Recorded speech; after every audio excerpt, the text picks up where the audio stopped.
Shalom pessoal, como estão vocês? Tudo bem? Bem, vamos dar prosseguimento. Nossa lição 7 agora, parte 3.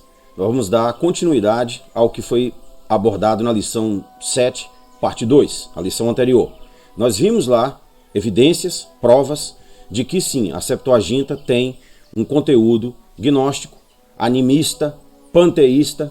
Vocês viram aquele texto que nós lemos lá da Sofia do Salomão, ou seja, a Sofia de Salomão, a sabedoria de Salomão, em que o texto menciona claramente que em tudo o que existe no universo, em tudo que há vida, vida autônoma, né, as entidades reais que habitam esse mundo, o Espírito incorruptível de Deus está presente neles. Nós sabemos que o Espírito é uma alegoria para o quinto elemento, o éter, né, que compõe os 5 elementos de Platão. Né?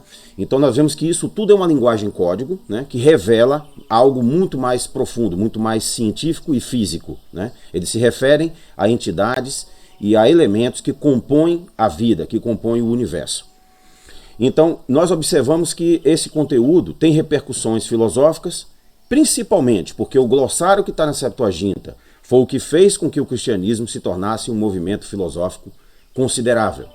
Por isso que do cristianismo do primeiro, segundo, terceiro séculos em diante, até a Idade Média, surgiram grandes pensadores. Nós podemos mencionar Agostinho, Tomás de Aquino, nós podemos mencionar William Ockham, né, que embora fosse um nominalista, nós aprenderemos o que significa isso, sem dúvida era um grande pensador. Né?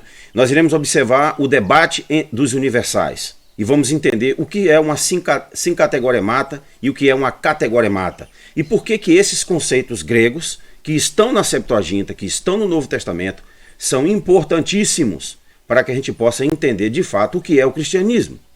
O cristianismo que está no Novo Testamento em grego ainda não foi abordado, ainda não foi discutido. O cristianismo que nós temos hoje é uma versão barata, uma versão rala do que de fato é o cristianismo. Então hoje nós vamos observar como que esse debate reverberou nos séculos posteriores, né, sobre os universais, e como que ele entrou na filosofia moderna e na filosofia contemporânea. Nós vamos observar hoje qual a diferença básica que você pode usar para identificar o que é um nominalista e o que é um realista, e por que esses dois conceitos são fundamentais para que a gente possa entender o universo, o mundo em volta de nós. Um abraço para vocês e vamos lá.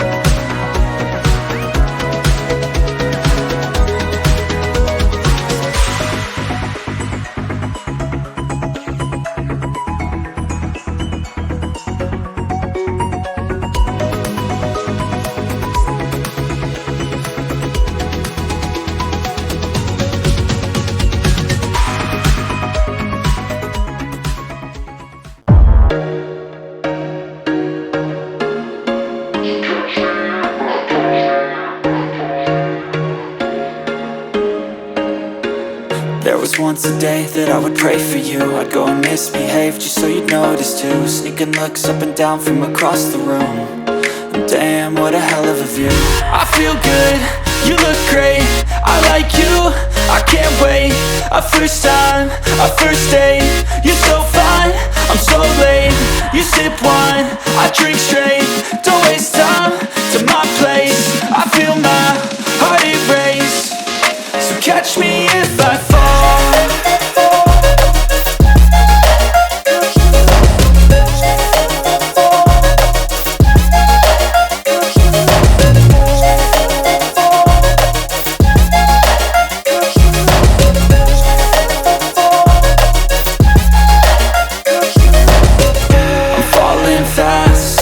Praying that this night's gonna last. You got it all on tap, I'm loving your vibe, always have your back. We like all the same tracks, listen all night in the sheets all black. Said I'm falling fast, don't remember life before you, that's fact. I feel good, you look great, I like you, I can't wait. A first time, a first date, you're so fine, I'm so late. You You sip wine, I drink straight. Don't waste time to my place. I feel my heart erase. So catch me if I fall.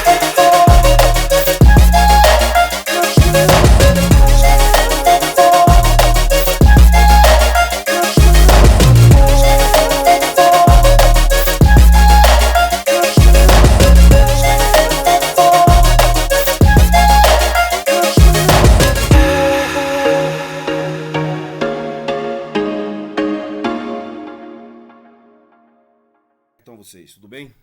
Hoje nós vamos dar sequência à nossa lição número 7, parte 3, né? Essa é a parte final da literatura cristã. Logo após essa, nós iremos entrar na lição 8, parte 1, a literatura islâmica.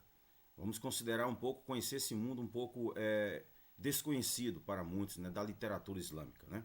Considerando aí o legado literário do Irã, né, dos árabes, dos libaneses, né, da Arábia Saudita, os grandes místicos, os grandes filósofos que existiram, os grandes médicos, grandes cientistas que existiram na história islâmica. Isso na próxima lição. Nesta lição agora nós vamos pensar sobre a questão da influência da Septuaginta sobre a filosofia cristã. O fato de que seria impossível, né, postular o cristianismo em termos de filosofia, convencer o mundo no primeiro século dotado de pessoas que estudaram a filosofia, dotado de pessoas que realmente tinham conhecimento, né?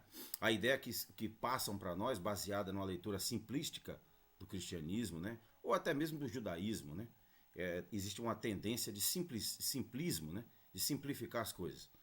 E a questão é muito mais complexa, como vocês já viram até agora, quem está acompanhando esse curso, esse canal já há um tempo. A questão é um pouco mais complexa, né? Porque não teria como no primeiro século pessoas de nobre estirpe, né, de posição, como centuriões romanos e assim por diante, como políticos, como governantes, né, e até mesmo pessoas comuns, simples, né, todos convergirem para a mesma a filosofia de vida, que era o cristianismo, né, e sem nenhuma noção de nada, sem nenhum apelo filosófico, né, sem nenhuma racionalidade por trás disso aí. Então, nós vamos observar que o cristianismo ele foi esvaziado aos poucos, né? A tentativa clara de simplificá-lo, né? Vendê-lo de forma popular às massas e, ao mesmo tempo que perdeu-se, então, a sua verdadeira raiz, né? A sua verdadeira função e o seu verdadeiro conteúdo. Então, a Septuaginta, ela trouxe para dentro do cristianismo, né? Para dentro do primeiro século, do Novo Testamento em grego, através da partilha da mesma língua, do mesmo dialeto de grego, que é o Kini, né? Nós chamamos de koiné. Ele trouxe essa linguagem, né? Esse glossário filosófico todo para o cristianismo. Então, os escritos de Paulo, os escritos de João, o Evangelho de João, é um evangelho altamente gnóstico. É o mais gnóstico de todos os evangelhos, né?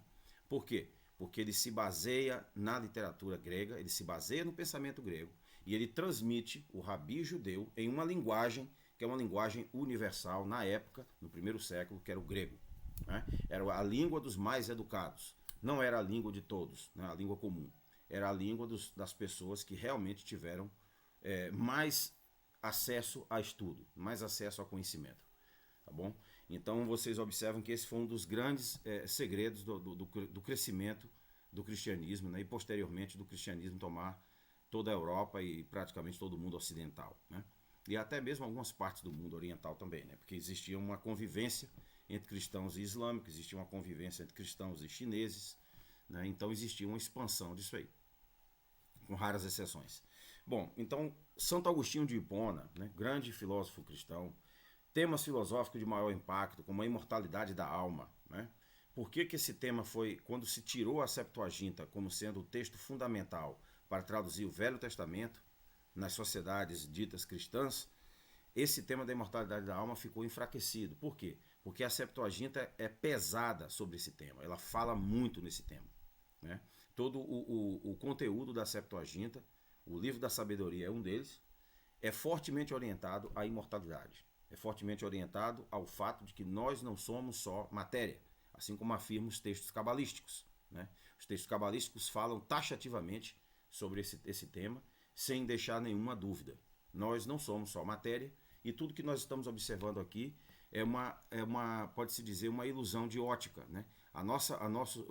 Se você estuda a ótica em física, você vai observar que a nossa visão é uma projeção do cérebro, né? É uma projeção sensitiva, né, de que o cérebro gera as imagens que nós estamos observando através dos sinais eletromagnéticos que atingem a nossa retina, que atingem os nossos olhos, que atingem os nossos ouvidos, né? Eles então são processados, né? Esses são 5 receptores, como vocês observam. Então eles não estão nos dizendo toda a verdade sobre o fenômeno que está diante de nós. Este é o grande ponto da Cabala, este é o grande ponto da Septuaginta, este é o grande ponto do cristianismo do primeiro século, né? Paulo diz mais à frente, nós vamos observar que nós vemos apenas as sombras da realidade. De onde se baseia essa ideia das sombras? Se baseia nas formas universais de Platão. E logo após do período cristão do primeiro, segundo, terceiro século, né, até o quinto século por aí, existiu na Europa um grande debate, que é o debate sobre os universais. E nós vamos ver que, de fato, esse tema seguiu marchando até os nossos dias e atingiu a filosofia moderna e a filosofia contemporânea. Nós vamos ver hoje referências diretas a esse assunto, tá bom? Então, partindo para frente, né, nós vamos estudar hoje basicamente o que a Septuaginta nos instrui, assim como diz os textos cabalísticos, sobre o que é o ser como entidade, né? Ele é divino, racional, ou somos nós todos meros indivíduos dispersos, sem nada em comum, sem nenhuma associação, né? É esse o grande tema que nós vamos encontrar lá na discussão sobre os universais. O que nos ensinam os antigos filósofos, né? A Septuaginta, a tradição do pensamento grego, o que nos apresentam os modernistas, né? A ciência moderna e a ciência contemporânea, né? Então vamos saber o que é nominalismo e realismo, né? E por que essa discussão tem até hoje um impacto importante. Então vamos dar sequência aí, vamos observar que Aristóteles, né, ele compôs uma obra chamada As Categorias, e categoria em grego, né, que é em plural, né, as categorias, onde ele define, né, que existem substâncias em comum, certo? Sobre todos os seres que habitam este mundo. Existem o gênero e a espécie. E baseado nisso aí é que nós podemos predicar, né? A lógica, assim por diante, tudo segue-se em cima disso aí. Lógica de predicado, lógica proposicional, tudo vem em cima dessa ideia de Aristóteles. Algumas reformulações, vamos dizer, algumas reformas, algumas revisões foram feitas sobre Aristóteles, mas isso de forma alguma tira o mérito da obra que esse grande filósofo construiu, né? Apesar de que nós temos hoje a percepção, isso é bom eu abordar isso logo de início, de que os filósofos antigos gregos eles tinham resposta para tudo, que o cristianismo tem resposta para tudo, que Aristóteles apresentou resposta para tudo. Não era esse o objetivo da filosofia clássica. A filosofia clássica abordava os temas principais, né? A metafísica, a física, a metafísica, a ontologia, né? A lógica, a ontológica. Então eles abordavam esses temas e deixavam a critério do observador, do leitor, concluir ou tirar as suas conclusões. Sócrates nunca disse a ninguém, siga exatamente o que eu estou falando. Isso é doutrinação, isso é dogma. Não era isso que os filósofos faziam. Então eles não supunham que eles tinham respostas para tudo. Quando você lê um bom livro, o que é que você caracteriza como sendo um bom livro? É o livro que fomenta dúvidas em tua cabeça. É o livro que leva você a pensar em possibilidades que você não havia pensado antes. Não é um livro que dá resposta para tudo. Esse livro é muito cansativo, né? Então essa ideia de que uma pessoa ou uma filosofia tem que responder todas as questões, isto é uma pobreza. Isso é um empobrecimento do pensamento. Isso mostra quão irracional alguns ditos filósofos estão nos nossos dias, alguns cientistas, né? Em assumirem essa impostura de que eles têm explicação para tudo, de que eles já encontraram a resolução para tudo. Isso não existe. O que existe é um debate em cima de ideias fundamentais. E é isso que nós vamos observar nessa lição. Por exemplo, veja que quando Aristóteles diz gênero e espécie como substância em comum entre todos nós, o apóstolo Paulo em Gálatas 3:28 corrobora, segue a mesma linha de pensamento. Observe, ele diz o seguinte: o que em Iudeus, o de Ilin, o que em Iudulos, o de Eleftheros, o que em Arsem, que Tili, Pandis gar, himes in esti em Cristo Jesus. Então o que ele está dizendo aqui é uk, né? É basicamente o advérbio de negação, né? Ele está dizendo aqui que, ó, uk, não há mais, ó, já não há mais n judeu, ude e lin, ou grego. Não há mais nem judeu, nem grego. Não há mais doulos, escravos, nem homem livre, ó, eleftheros, eleftheria, do grego, né, que significa estar livre, né, se tornar se governar a si mesmo, ter autonomia, né, eleftheros. Então ele diz que já não há mais essas divisões, é isso que Paulo está dizendo. O que permitiu Paulo chegar a essa conclusão? Isso é basicamente a filosofia grega, gente, ó. Existe algo em comum entre nós, né, que diante do mundo espiritual, diante de Deus, nos faz todos iguais, né? Vamos dizer assim, as visões que nós temos, as perspectivas que nós temos de diferenças, elas são meramente ilusórias, elas são acidentais. Todos nós temos a mesma substância, todos nós temos o nascimento em comum, o crescimento, a fala, a língua. Todos nós crescemos, todos nós vivemos, envelhecemos e morremos, certo? E vocês observaram que a palavra morte não é a verdadeira palavra que está no original. A palavra lá é mut, que significa mutar. Então vamos abandonar essa ideia da morte como sendo o fim. O que o texto original está dizendo é mutabilidade, é a capacidade de se transformar. Não é isso? E não foi isso que o Lavoisier disse, o químico francês? Tudo na natureza se transforma, certo? Então, observe como que as coisas vão se reunindo. Então, Aristóteles ele parecia bastante ter razão quando ele disse que nós sim temos algo em comum. E é esse algo em comum que é o fundamento da Cabala, é o fundamento do cristianismo. Então, Paulo está dizendo aqui que já não há mais separação entre judeus, nem gregos, nem escravos, nem homens livres. Porque todos vós, ó, que tili pandis, pandis é todos vós, ó, todos vós, gar imes, esti em Cristo Jesus, são um só em união com Cristo Jesus, ó. Tá vendo vocês? Então Paulo está dizendo aqui não só que nós somos iguais entre nós, como também temos uma similaridade substancial com o próprio Cristo. É isso que ele está dizendo, né? Todos vós sois um só em união com Cristo Jesus. Então isso quer dizer que até o próprio Cristo partilhava de uma substância, partilhava de uma essência que todos nós também possuímos. Assim como ele também participou da acidência. A acidência são os eventos que surgem, são as contingências, são as mudanças sociais, é a adaptabilidade, são os acidentes da vida. Todos nós temos esses dois aspectos, mas nós temos também algo que está lá dentro, que chama-se a essência, aquilo que é imutável, aquilo que não muda. E é esse acesso a essa essência é o objetivo final de todo conhecimento esotérico, gnóstico, cabalístico e filosófico. O objetivo da filosofia não é fazer você mais rico, né, em sentido material. O objetivo da filosofia é fazer você entender o objetivo da tua vida. É fazer você entender quais são as potencialidades que existem em você, que existem em nós, e que nós não estamos prestando atenção, né? E que o mundo lá fora está de todas as formas tentando entreter a tua atenção, chamar a tua atenção para coisas que não têm significação real, para que você não tenha tempo de concentrar no que você tem de imutável.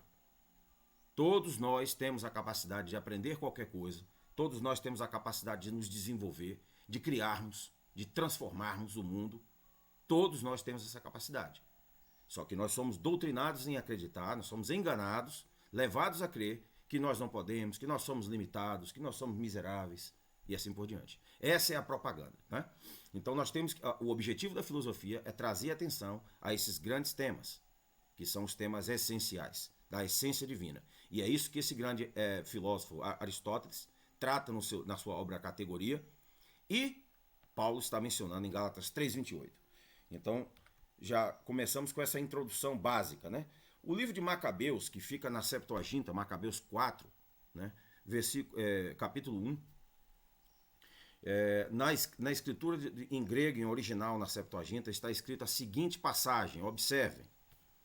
Philosophaton logon epidekiste melon, e autodespotos estiton paton iosevis logismos, simvulein anihimim ortos opos protimos progereti de filosofia. Progereti de filosofia, ó. Preste atenção à filosofia. Então a tradução é a seguinte: como vou demonstrar uma proposição muito filosófica, a saber, que o raciocínio devoto, ó, devoto aqui vem de Elsevis, que é por isso que tem o nome Eusébio, significa aquele que é devoto, aquele que tem uma devoção especial, né? Eusevis. Então é o mestre absoluto das paixões, ó. Onde está paton? Aqui, ó, das paixões. Tá vendo? De bom grado, aconselho você a dar a máxima atenção à filosofia. Ó, desculpa aí, risquei. Mas, então, observe, progerite de filosofia. Então, preste atenção, preste homenagem, celebre a filosofia. Então, vocês imaginam o que seria do cristianismo hoje se os fiéis em cada das muitas religiões e igrejas que existem pelo mundo tivessem acesso a esse tipo de escrita, traduzido da Septuaginta? A percepção do cristianismo seria totalmente diferente, gente. As pessoas iriam perceber claramente, meu Deus, isso aqui é filosofia. O que esses homens estão abordando aqui são temas, proposições filosóficas. E todas as palavras que nós estudamos até agora, né? Pistes, que é traduzido por fé, erroneamente traduzido por fé, porque fé é uma palavra que vem do latim, é outra raiz, né? Epistemi, né? Progerite, filosofia, Eusevis, todas essas palavras, paton, né? Todas essas palavras, gente, têm cunho filosófico. Psiorri, que é a psique, né? Que é a alma, é traduzido como alma em português. Nós já mostramos também que essa palavra alma não é uma palavra correta, porque alma, em hebraico, quer dizer uma jovem. Então ela não está se referindo a nenhum fenômeno. Não é? Ela é simplesmente um nominativo. Né? Então, você observe que as palavras estão confundidas, estão trocadas, se perderam, ficaram ofuscadas através da história. Mas aqui nós temos a condição de retornarmos a esses temas e recomeçarmos desde o princípio a entender o contexto. Então aqui está dizendo claramente em Macabeus que o objetivo do texto da Septuaginta é chamar a filosofia. E a filosofia é o quê? É o apego, o amor, philos, à sabedoria. E o que é a sabedoria? É a proporção da razão. Toda a nossa racionalidade ser conduzida de forma proporcional. Proporcionarmos a nossa inteligência. Assim como nós fazemos na matemática de engenharia, né? Nós usamos o cálculo diferencial, o cálculo integral, para fazer o quê? Para proporcionar movimento, mudanças de velocidade e assim por diante, né? A física, as ciências são chamadas de exatas por isso, porque elas são proporcionalizadas. Existe uma medida proporcional para tudo. Então, é essa a palavra, é essa a ideia que vem da palavra filosofia. A filosofia está na raiz de tudo. Por isso que a Cabala não se preocupa com química, física e biologia.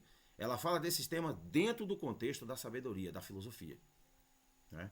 Ela não está tentando separar as ciências. Ela está confluindo as ciências. Ela está trazendo tudo junto, né? Para o mesmo caldeirão, não é isso?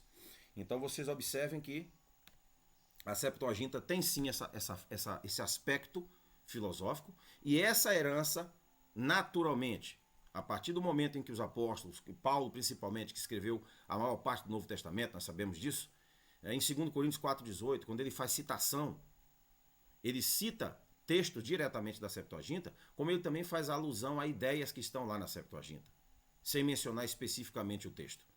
Por exemplo, em 2 Coríntios 4,18 ele diz assim, ó, mi skopotonimon te blepomena, ala te beplomena, tagar beplomena, proseca te di emblepomena eonia. Olha só, né? As coisas que se veem, né, procedem das coisas que não se veem. Não é isso? Vou voltar aqui rapidinho. As coisas que se veem, Paulo está dizendo aqui, procedem das coisas que não se veem. Então, é por isso que Paulo dizia que em Coríntios 13, quando ele fala sobre o amor, né, o amor divino, que é o ágape, né, ele fala claramente que nós estamos observando neste mundo as sombras da realidade. Olha só. As sombras da realidade. Agora eu pergunto, de onde Paulo tirou essa ideia? Ele tirou essa ideia daqui, gente, ó. Platão. Tudo neste mundo é uma sombra, is a shadow of his ideal form in the world of ideas.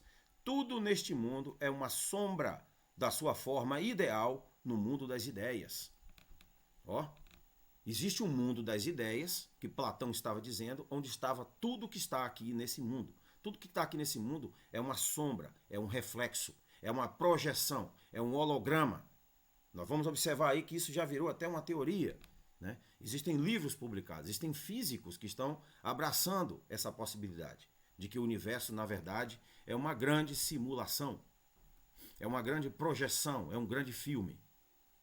E que tudo que você vê aqui é uma projeção, uma sombra da realidade. Mas você observe que a sombra, ela não consegue refletir todas as nuances, né, da realidade. Ela só simplesmente projeta de forma imperfeita o real, né? Você não vê na sombra, por exemplo, os olhos, você não vê a boca, você não vê o nariz, você não vê né? Você não vê os detalhes daquela imagem que está sendo projetada. Você vê uma imagem imperfeita. Não é isso, gente? Pois é exatamente esse o grande tema, tanto da filosofia como da Cabala, como nós vamos observar até mais à frente, como já observamos lá atrás, a Cabala mencionando isso, os textos da Cabala mencionando o fato de que nós estamos vendo através de um sistema de percepção, né, de codificação, que decodifica o código da natureza. A natureza se encontra em códigos, ela se encontra em sinais, como dizia os grandes filósofos do passado. Né? Ela se encontra em sinais, em códigos, em símbolos, simbologia, né? Iconografia, tudo é um ícone, né? Tudo é um símbolo, geometria, não é isso? Então, quando você observa a natureza, os seus sentidos, os 5 sentidos, eles fazem o quê? Eles decodificam, cada um usando a sua linguagem. O ouvido, para a audição, a visão, o olfato, o paladar, o tato, eles decodificam aquilo que está lá. Só que nesse processo de decodificação, não se passa a completude do que tem no fenômeno real. É esse o grande questão. Então seria muito tolo para um filósofo do período clássico se você dissesse a ele que nós, aqui no período moderno, somos empiristas, só acreditamos na experiência. Porque eles iam dizer, então vocês estão num nível muito baixo. Porque justamente é aí que está o problema. A experiência em si não vai te levar ao maior conhecimento. Apenas a capacidade de racionalizar a experiência, né? Apenas a capacidade de juntar o empírico, né, com o não empírico, ou seja, juntar a experiência com a não experiência, com o a priori, e tornar o a posteriori, que é a experiência, confluente, unido à capacidade da ideia em si. É apenas quando você reúne essas duas faces é que você tem o quadro mais perfeito. Não é isso? Então vocês observem que Paulo está falando aí de uma coisa que já era comum na linguagem de Platão. Isso veio de onde, gente? Isso veio da Septuaginta. A Septuaginta passou essa linguagem. A Septuaginta passou esse tesouro de filosofia, né? De conhecimento, de vocabulário, de glossário, do grego para o Novo Testamento, do Velho Testamento para o Novo Testamento. Tá bom? Então, a teoria das formas de Platão hoje é muito contestada por algumas pessoas. Alguns entendem o que está acontecendo. Já outros não entendem. Existem 2 classes de pessoas nesse mundo. Aqueles que sabem e não querem falar, e aqueles que não sabem e pensam que sabem, né? A teoria das formas de Platão, por exemplo, é simplesmente um holograma. É mais ou menos o que nós podemos traduzir como holograma.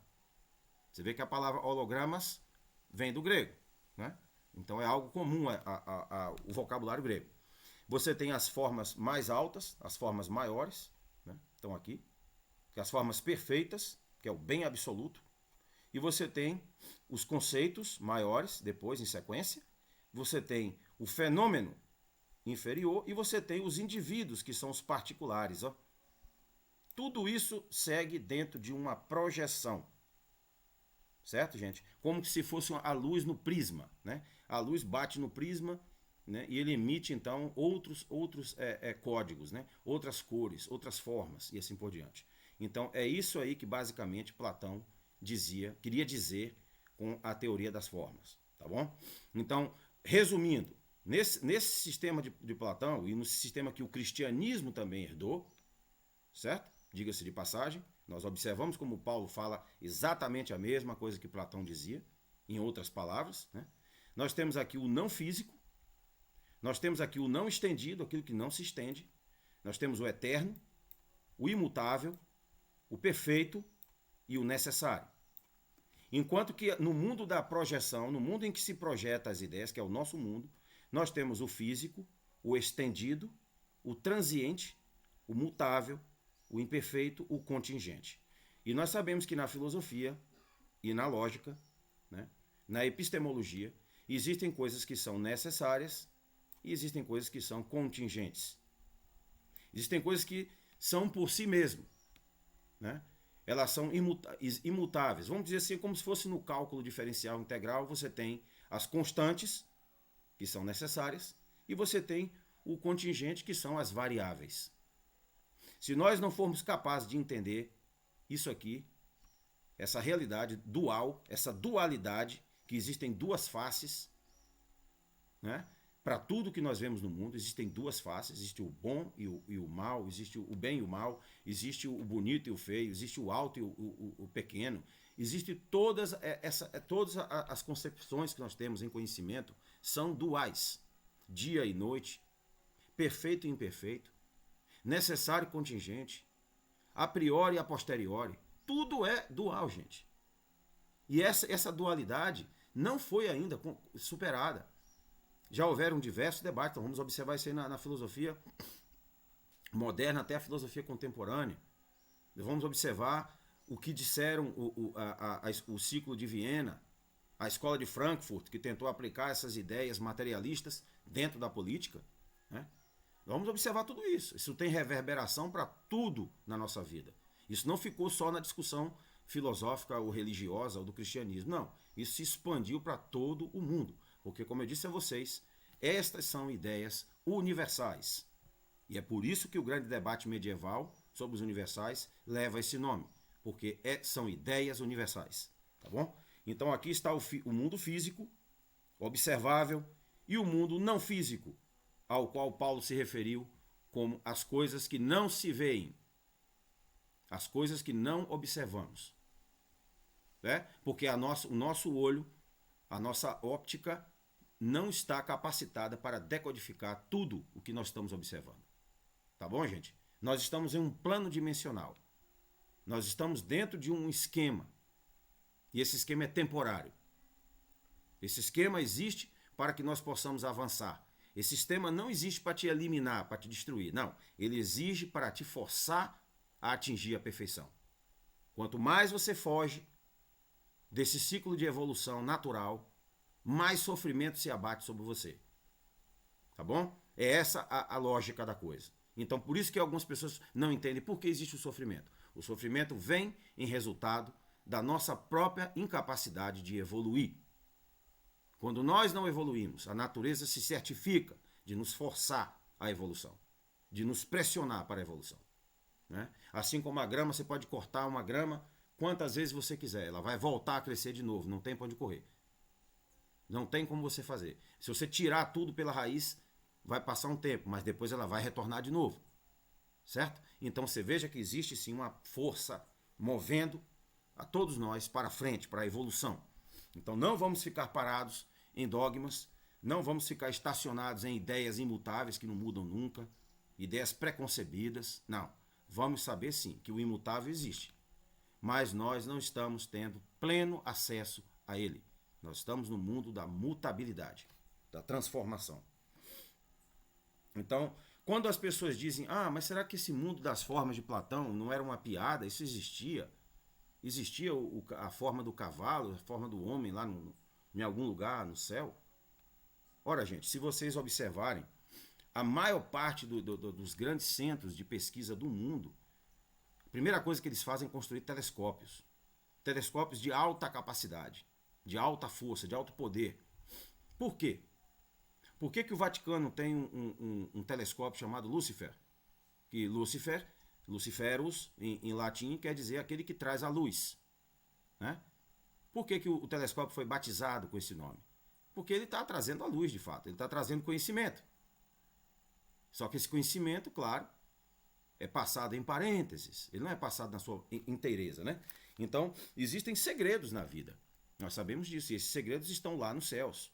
Se vocês observarem esse software aqui, vocês podem baixar ele para um computador. Chama-se Stellarium. Vocês podem até acoplar isso aí num telescópio normal, né? Físico, né? Para que vocês possam ter acesso a esse mapeamento dele. Então, se vocês não quiserem baixar o software, vocês podem ir ao site, aqui ele tem também a forma da web, stellariumweb.org, e vocês vão observar que os signos e as galáxias, elas formam desenhos geométricos. Né? Elas têm formas. Elas têm as chamadas formas universais. Dessas formas universais, a energia do universo se projeta até nós. Então, tudo que existe aqui nesse mundo visível é uma projeção dessa realidade superior. É isso que Platão estava dizendo. O que Platão estava dizendo era ciência observável, mas foi tirada de contexto. Vocês já sabem que os gregos falavam do zodíaco. O que muitos não sabem é que a Bíblia hebraica fala do mesmo zodíaco. Ela fala de Maslot em hebraico. Maslot quer dizer os 12 símbolos, os 12 sinais do zodíaco, que são os nossos signos. Mas então você está falando de astrologia. Não, a astrologia de hoje, ela foi vulgarizada, ela foi descontextualizada. Não existia separação naquele tempo, lá no passado, de astronomia para astrologia.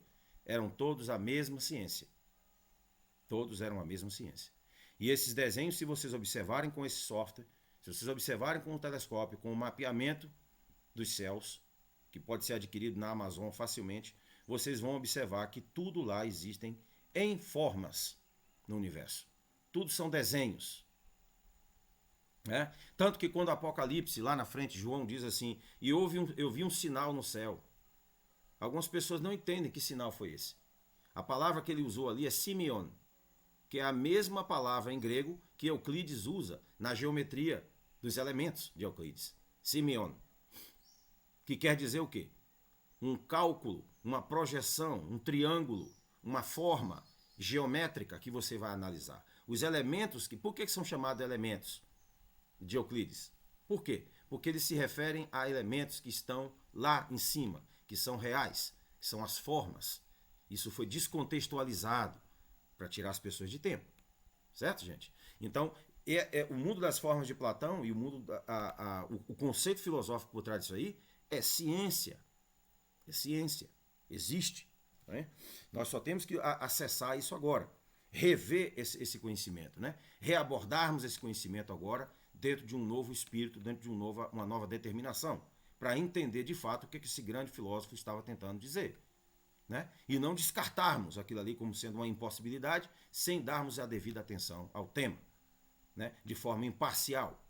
Né? Com honestidade intelectual. Não adianta nós estudarmos nenhum assunto, nenhum tema, se nós não temos o mínimo de honestidade intelectual. A capacidade de dizer realmente isso aqui não está claro. Não, realmente isso aqui está claro. Eu não entendi isso aqui, você pode me explicar? É assim que nós procedemos para obter o conhecimento. Quando você não quer obter o conhecimento, você coloca empecilhos em seu próprio caminho. Você mesmo coloca as dificuldades. Né? E é esse tipo de atitude que nós queremos jogar de lado e queremos avançar. Não é isso? Então, o Stellarium é um software que ajuda bastante a nós entendermos o que o que Platão queria dizer com o mundo das formas? Tá bom, gente? Vamos lá. O mundo das formas astronômicas. Então vocês podem observar que tudo no mundo gira em torno dessa realidade, gente. Ó. Aqui estão as formas, né, que modelam todo o nosso mundo. Estão nas estrelas, nas galáxias. Existem símbolos aqui na Terra. Né? Se vocês observarem a capital, Washington, ela foi construída, né, apontando, direcionando a geometria dela, é perfeitamente geométrica, né, direcionando as Pleiades. Certo? O que são as Pleiades? São as 7 estrelas de luz que existem lá nos céus, lá no universo, e que emitem uma forma de força, de poder muito grande. E que todos os países do passado que governaram o mundo sabiam desse conhecimento secreto, só que não passaram. Tá bom? Esse é a explicação de por que alguns países governam o mundo. Tem um poder. Apesar de que esse poder é temporário. Porque o universo também está em constante movimento. Ele é dinâmico. Então aquilo vem por um tempo e depois se acaba. E quando aquele poder se acaba, este país que governava o mundo começa a entrar em decadência. E essa decadência é irreversível. Não tem o que se fazer. Todas as potências do mundo passaram por essas fases. Passaram por esse conhecimento. E tudo isso vem do conhecimento lá de cima, do mundo das formas, onde Platão fundamentou a sua filosofia, o seu conhecimento. E onde Paulo também fala sobre, né, o mundo da realidade, o mundo que não observamos, né, e o mundo que nós observamos. Ele fez essa distinção. Então, os zodíacos são 12. Vocês observam que ele é um grande relógio. Por que o relógio tem 12 ponteiros? Né? Justamente por isso. Porque ele se baseia no relógio maior, que é o zodíaco. Tá bom? Ele se baseia no relógio maior. Esse relógio maior, o Sol nasce em cada um desses signos aqui a cada milhares de anos. Ele nasce nesses signos aqui. O peixe foi colocado como um símbolo do cristianismo, né? Por que o peixe era o símbolo do cristianismo? Porque naquela época o Sol estava nascendo em peixes. E agora o Sol está nascendo em aquários. Ele vai passar milhares de anos nascendo no signo de aquários. Vocês entenderam, gente? E é por isso que agora nós estamos observando uma época diferente, uma era diferente. Quando Cristo disse que o final do mundo, não foi o final do mundo, gente. A tradução foi completamente corrompida. É o final de Aeonion, é aquela palavra que Paulo usa lá atrás, aquela palavra que nós vimos lá atrás, que representa ciclos astronômicos. É o final de uma era. Iria sair a era de peixes e entrar a era de aquários. E assim sucessivamente. Então, o nosso tempo não é linear, nunca foi linear. E, portanto, toda a ideia de que nós vamos progredir, toda a ideia progressista, né, que nasceu com o positivismo, né, uma pseudo-filosofia, né, o positivismo diz que nós estamos progredindo. A bandeira do Brasil, ordem e progresso. Não existe progresso, gente. O que existe é um ciclo constante de eventos. Nós estamos em um grande círculo. Nós estamos em constante, revisitando constantemente as mesmas questões, só que num período muito grande, de séculos e milênios. Esse ciclo é muito grande, entendeu, gente? Nós vamos observar mais à frente aí que esse mundo, esse grande relógio, ele é o que define a nossa realidade aqui na Terra. Apesar de que nós temos uma forma de escapar desse grande relógio, porque ele não é determinista, não é? Ele não é aquele que vai determinar o teu futuro, não. Você tem a capacidade de se autodeterminar. Só que isso envolve um processo de conhecimento, autoconhecimento, né? E devoção a esse conhecimento, seriedade. Você pode se autodeterminar. Né? Não existe essa ideia de que você está preso a um destino, você nasceu para ser assim, você será assim até a morte. Esse pensamento não é inteligente. Perdão. Essa noção de vida é muito limitada. Nós temos que pensar que nós estamos em um grande ciclo, nós vamos revisitar novamente todas as nossas ideias. Observe que os antigos já usavam relógios. Não era exatamente como os nossos, mas eles usavam a posição do Sol para determinar a hora exata do dia. Os antigos babilônios, os antigos assírios, rei assírios, usavam esse relógio. Esse relógio era baseado em quê? Neste grande relógio, que é chamado em grego de zodíaco. E em hebraico é chamado de Maslot. Entendeu? Então, lá dentro da Bíblia hebraica está esse conhecimento, só que esse conhecimento não foi traduzido. Então as pessoas não tomaram conhecimento.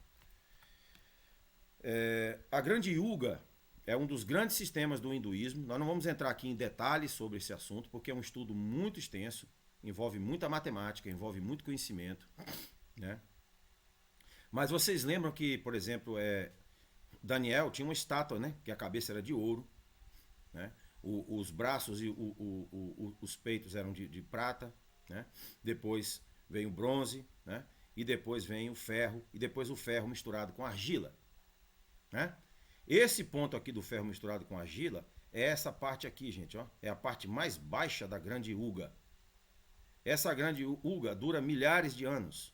É o chamado Grande Ano, certo? De 12 mil anos de descendência, descendo, e 12 mil anos de ascendência. Nós estamos, consequentemente, no final dessa parte aqui, ó. Nós estamos na volta para casa. Nós estamos subindo novamente o nosso estado de consciência. Quando esse sistema começa a ascender, todo o nosso estado de consciência vai atingir a sua época de ouro. A chamada Era de Ouro, que está em todos os sistemas mundiais. Está no taoísmo, está no hinduísmo, está no xamanismo, está em todos os sistemas mundiais. Indígenas, tanto os indígenas dos Estados Unidos, da América do Norte, quanto os indígenas brasileiros, todos esses povos acreditavam na chamada Época de Ouro, que os indianos chamavam de Satya Yuga, certo? Que aqui está em ouro, ó, gold. Esta época aqui dura milhares de anos e é a época da perfeição. Esta época aqui é o símbolo, é a inspiração para o Jardim do Éden na Bíblia. O Jardim do Éden na Bíblia é simplesmente um conto alegórico, um conto simbólico deste grande período aqui de ascensão, onde a humanidade vai atingir o seu ponto mais alto de consciência. E não vai haver mais como se dizem, as maldades, né? Não vai haver mais as limitações, não vai haver mais as patologias que nós vemos com tanta frequência no mundo de hoje. Porque esse grande ciclo é feito para fazer este contínuo retorno, certo? Então, nós estamos nessa parte de baixo. Nós vamos subir. Vocês vejam que eles distribuem a história da humanidade entre, né, ferro, bronze, né, e assim por diante, né? Eles usam metais. Por quê? Porque eles estão referindo-se a esse sistema aqui, gente, ó, que é justamente usado por Daniel de uma forma diferente. Daniel usou uma estátua para representar isso aqui, ó. Mas você veja que ele disse que Babilônia seria a cabeça de ouro, depois viriam os persas, depois viriam os gregos, e o ferro eram os romanos, era o Império de Ferro, né? E aqui seria os nossos dias, ó, a parte final dos dias, onde haveria o quê? A transição, haveria a mudança, tá bom? A estátua seria derrubada por uma pedra, como ele disse aqui, que cairia de uma montanha, ó, e começaria então o ciclo novamente, de novo. Certo, gente? Então, a nossa vida, o nosso mundo, o nosso universo é circular, né? Ele é imenso e é formado de muitos períodos de milhares e milhares de anos. Só que nesse ponto aqui, o estado de consciência dos seres humanos vai atingir o seu ápice, o seu estado mais alto, mais perfeito, que é o estado de ouro, certo? Observem que o ouro tem 79, né? Prótons e nêutrons, ou seja, ele é o perfeito condutor de eletricidade. É o metal mais perfeito para isso, né? Porque ele é quimicamente perfeito.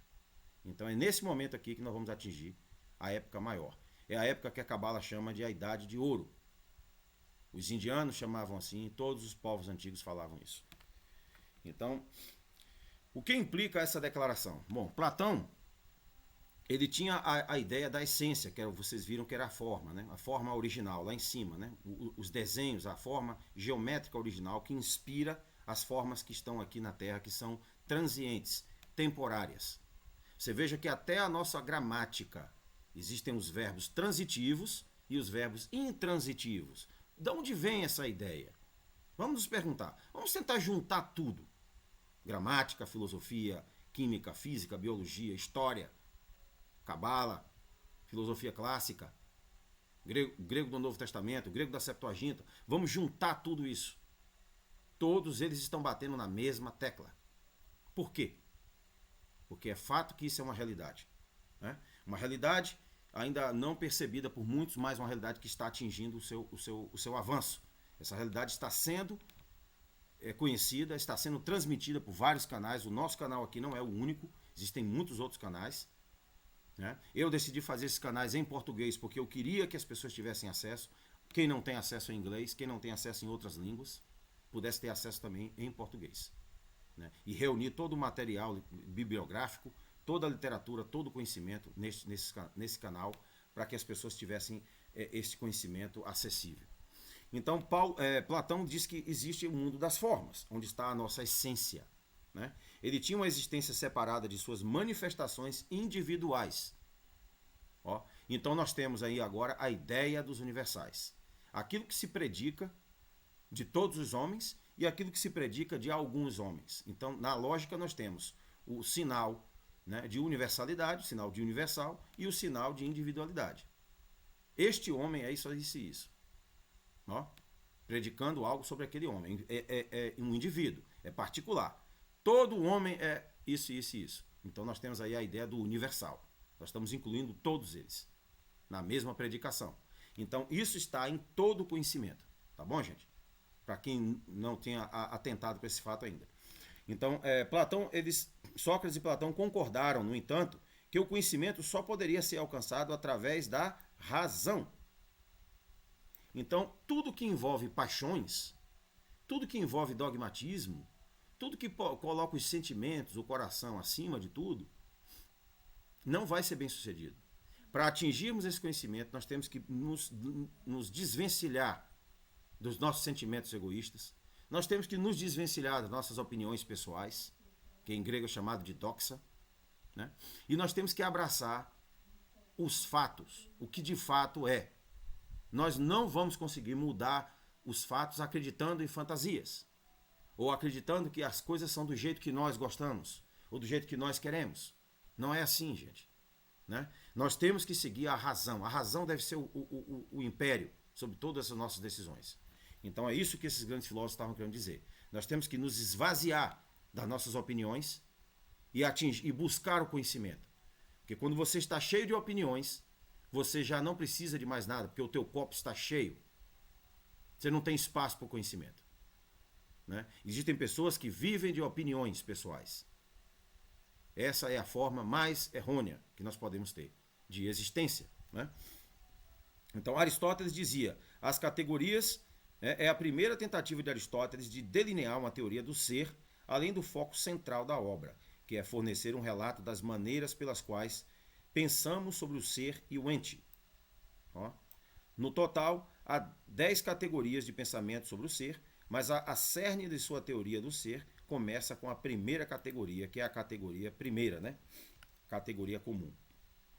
Porfírio, né? Porfírio foi um comentarista das categorias de Aristóteles. Ele fez uma introdução, porque a obra de Aristóteles não foi concluída. Né? Aristóteles veio a falecer e a obra não ficou concluída.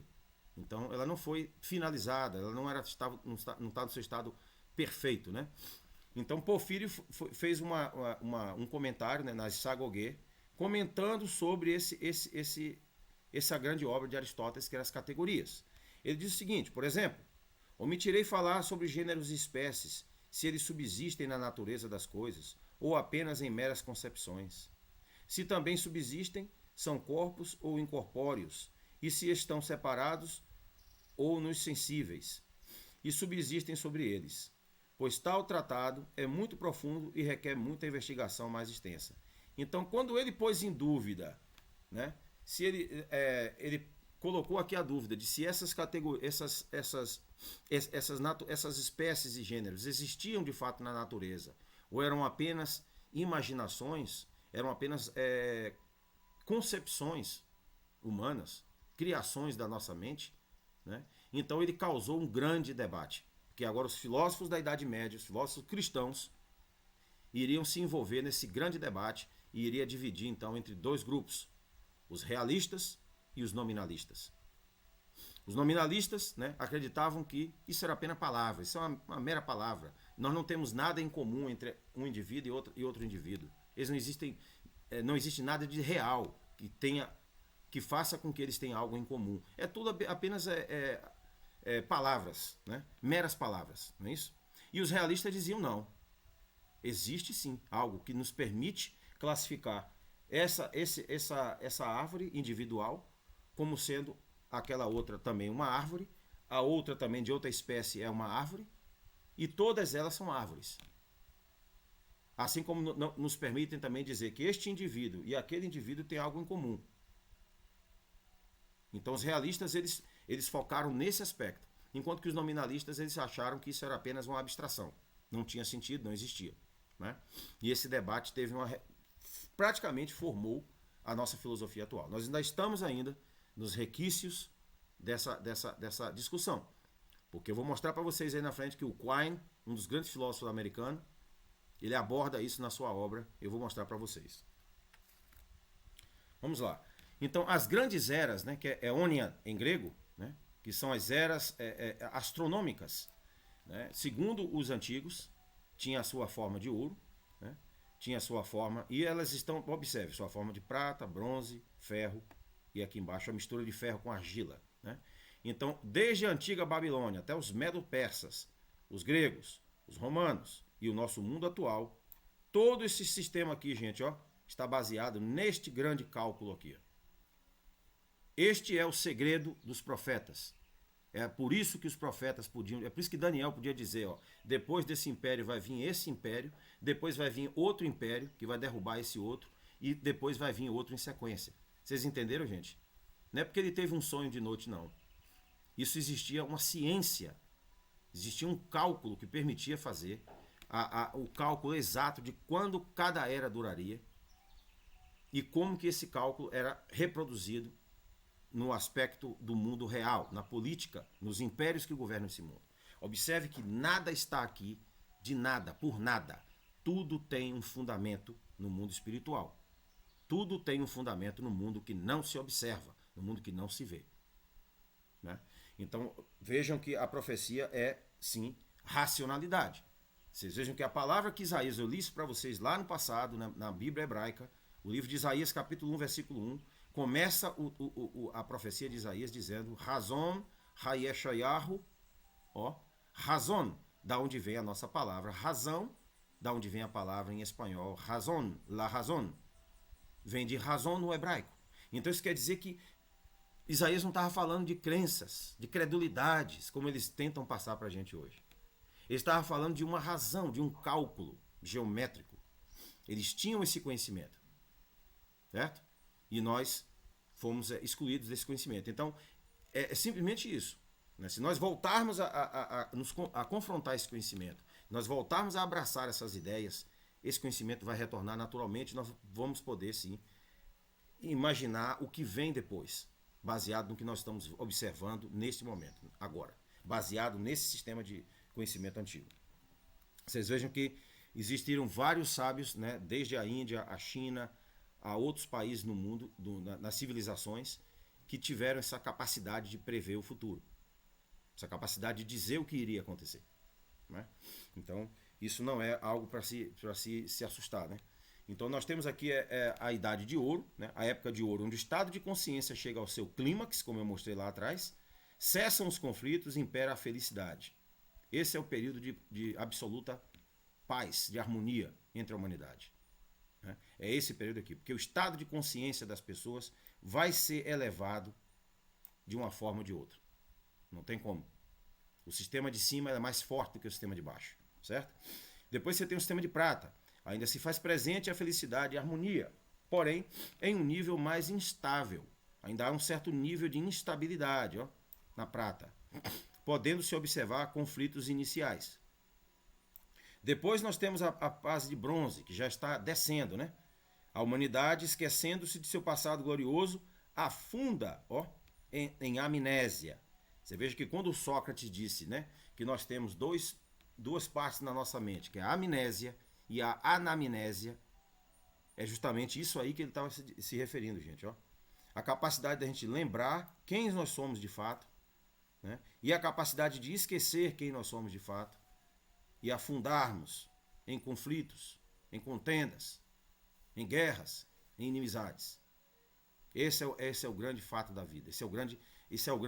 A grande pergunta que, vamos dizer assim, que está presente diante de nós o tempo inteiro. Por que existem tantos desentendimentos? Por que as pessoas mais inteligentes até não conseguem chegar a um acordo sobre o que é melhor para todos? Né? É justamente por causa do nosso estado de consciência. Dessas 4 fases que vocês estão vendo aqui, que representam os 4 elementos. O ferro, a Kali Yuga, essa aqui é a fase mais destrutiva desse sistema, né? O período de profunda falta de consciência, conflitos, egoísmo, infelicidade consequente. Entendeu? Esse é o período em que Daniel disse que haveria aqui a mudança, ó. Quando o ferro já estivesse começando a se transformar em argila, em barro, em terra, haveria então a mudança. É o ponto mais baixo do sistema. É o que nós estamos hoje. Só que nós estamos num período de ascensão. Nós estamos começando a perceber as consciências sendo despertadas.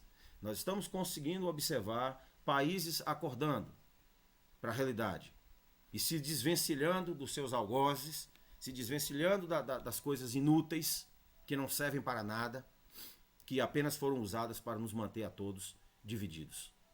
Em um processo constante de autodestruição.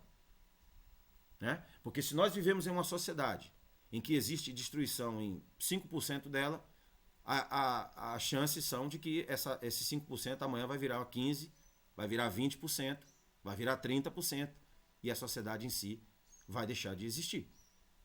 Né? Então é como se fosse uma fruta podre que você coloca junto com frutas saudáveis. Ela vai apodrecer as outras. Então nós estamos juntos nisso aí. Não tem como separar. Né? Não existe solução de uma pessoa só. Existe sim um despertar de uma grande maioria, despertar de um grande número de pessoas, que vai levar consequentemente ao despertar daqueles que não conseguiram despertar ainda. Existe uma força que está movendo a gente agora num processo de ascensão novamente. Essa é a grande boa notícia que nós temos para dar, né? Então, esse é o sistema, gente, que governa o nosso mundo. Esse é o mundo das formas, esse é o mundo que a mecânica universal, né, que não foi abordado nas nossas escolas. É o sistema que, de fato, determina toda a nossa existência, porque ele está lidando com o nosso estado de consciência. Entendeu, pessoal?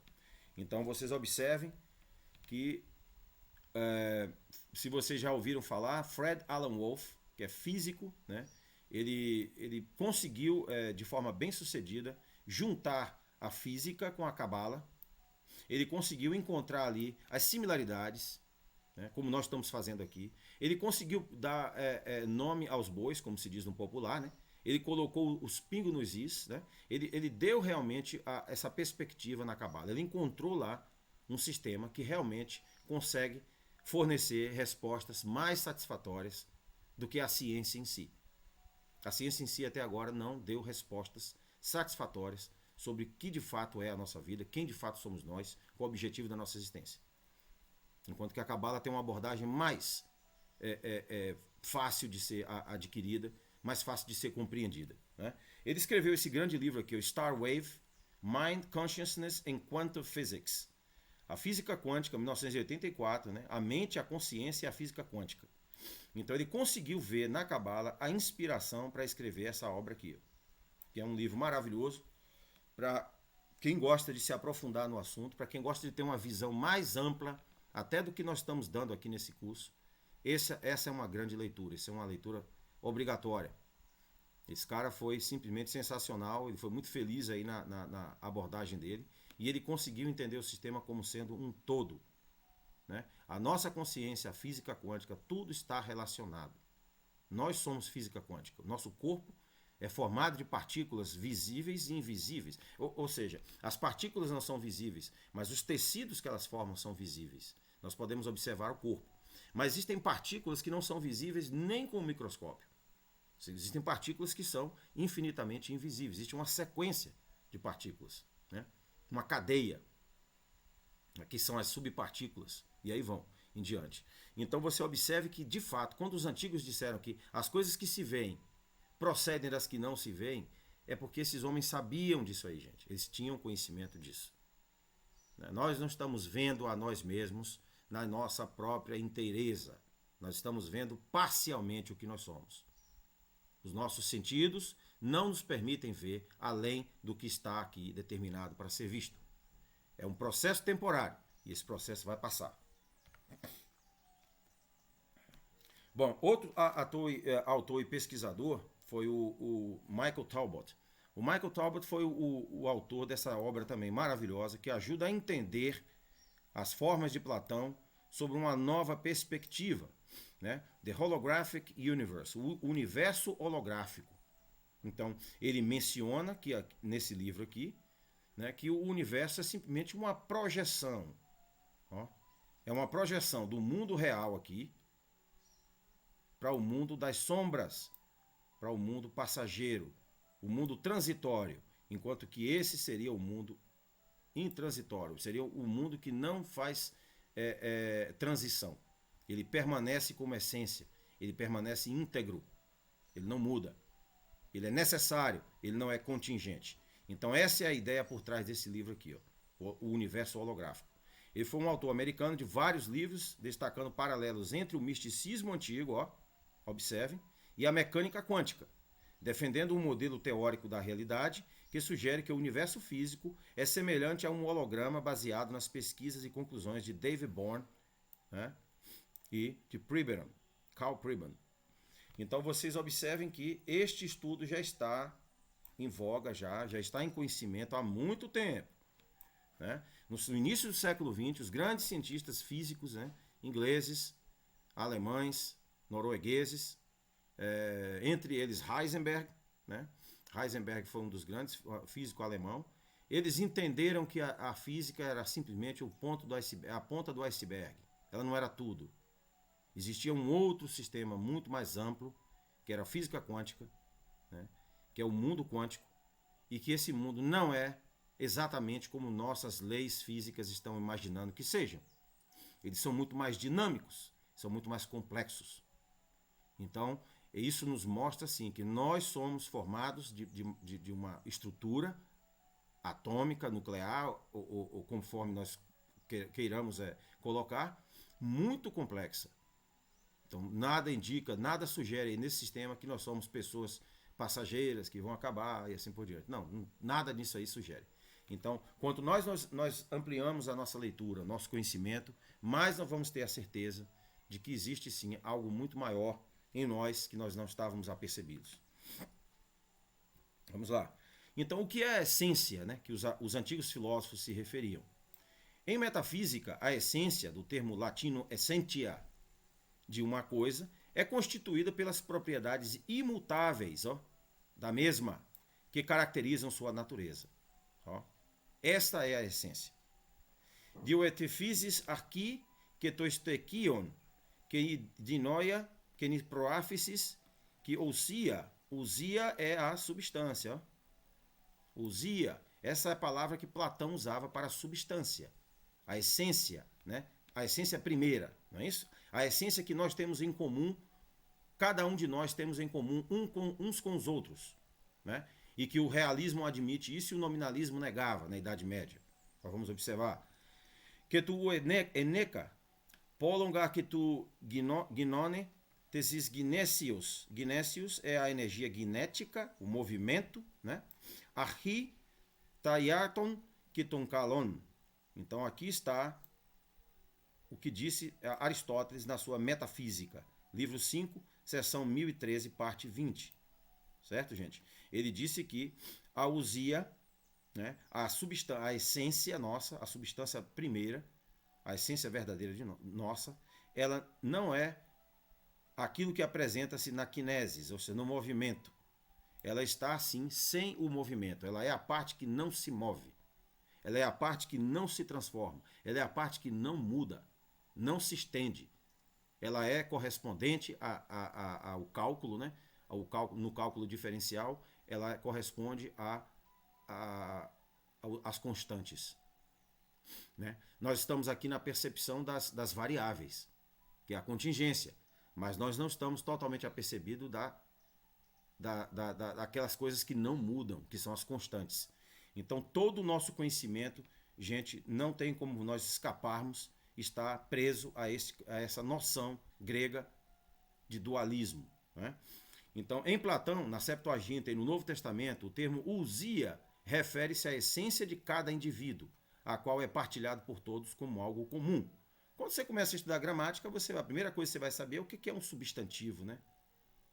O que é um substantivo próprio, o que é um substantivo impróprio. Ó, você vê que tem sempre duas faces.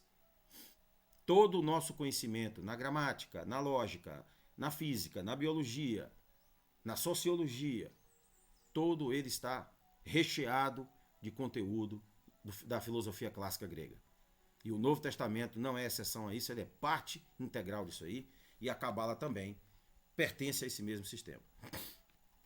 No Novo Testamento, João 17,5, Jesus Cristo disse: "Kini doxason misi pater para seafto en doxien hon proton cosmon ine para si." Ou seja, ele pediu aqui a Deus, né, que nós tivéssemos a mesma essência, a glória, vamos dizer assim, doxi, ó, a mesma glória que ele tivesse, a qual ele teve com o Pai, antes de o mundo existir aqui. Antes do mundo existir, ó, cosmon ine para si. Ou seja, antes que o mundo tivesse existido, ele pediu para que tivesse essa mesma glória retornada para ele. Tá vendo? Então vocês observam que esta glória que ele está mencionando aí é nada mais do que uma analogia a isso aqui que Platão está dizendo, ó. Ousia. Essa é a essência, esse é o nosso cerne, esse é o nosso bojo, né?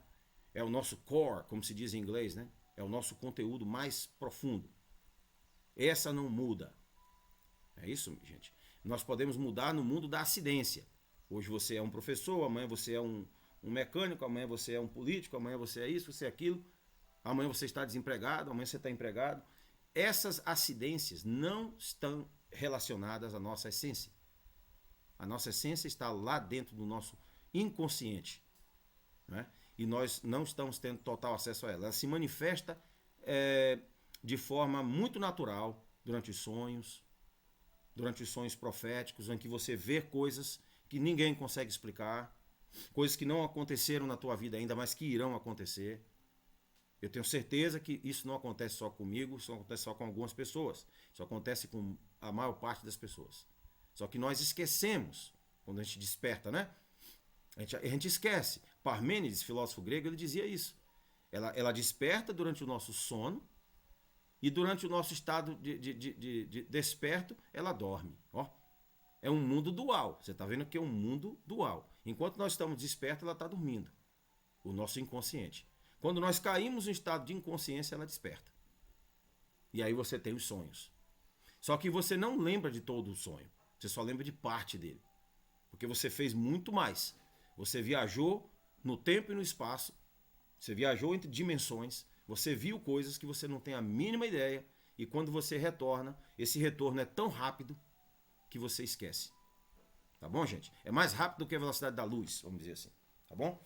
Então, esse grande mistério, gente, está todo ele no Novo Testamento, na filosofia clássica e na Septuaginta.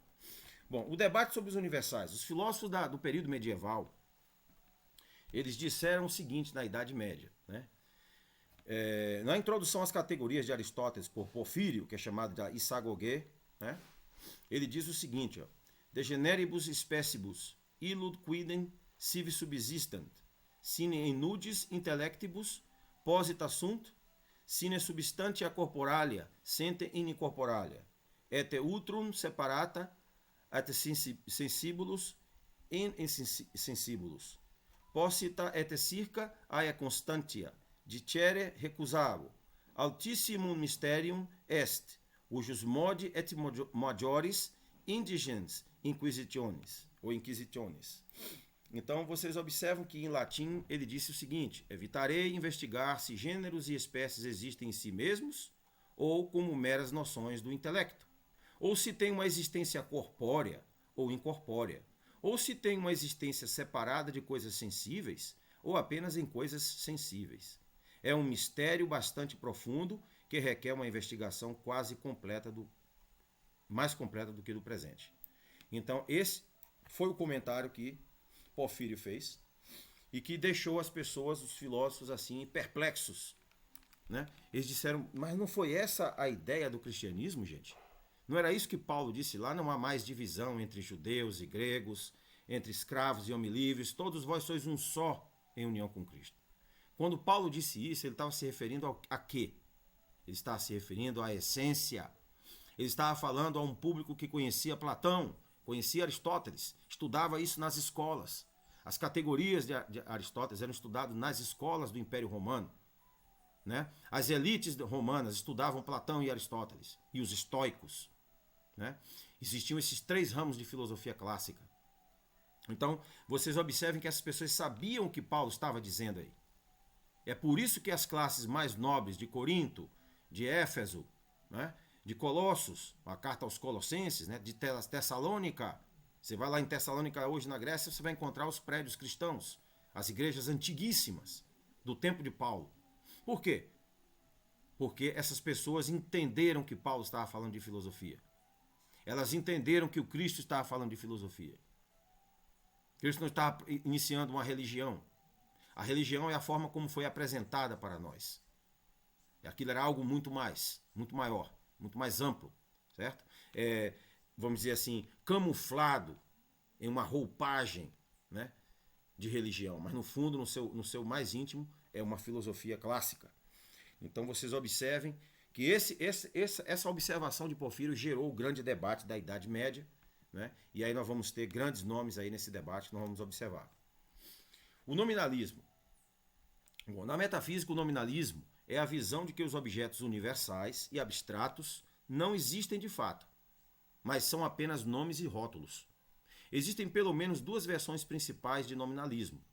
Uma versão nega a existência de universais, coisas que podem ser instanciadas ou exemplificadas por muitas coisas particulares, por exemplo, força, humanidade, né? E a outra versão nega especificamente a existência de objetos abstratos, objetos que não existem no espaço e no tempo.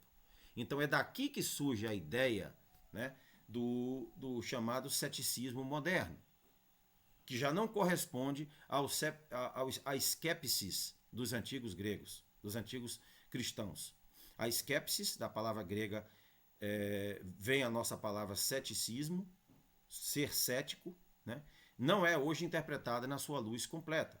A skepsis é usada no Novo Testamento, inclusive nos textos gregos, para referir-se à nossa capacidade de examinar tudo antes de abraçarmos uma ideia ou outra. Primeiro é necessário fazer uma análise, um exame, né, sobre aquilo. É simplesmente isso. Ser cético, no sentido histórico, não é não acreditar em nada. Não, mas acreditar nas coisas que fazem sentido. De abrirmos a nossa mente, né, para coisas que possuem sentido dentro do seu contexto.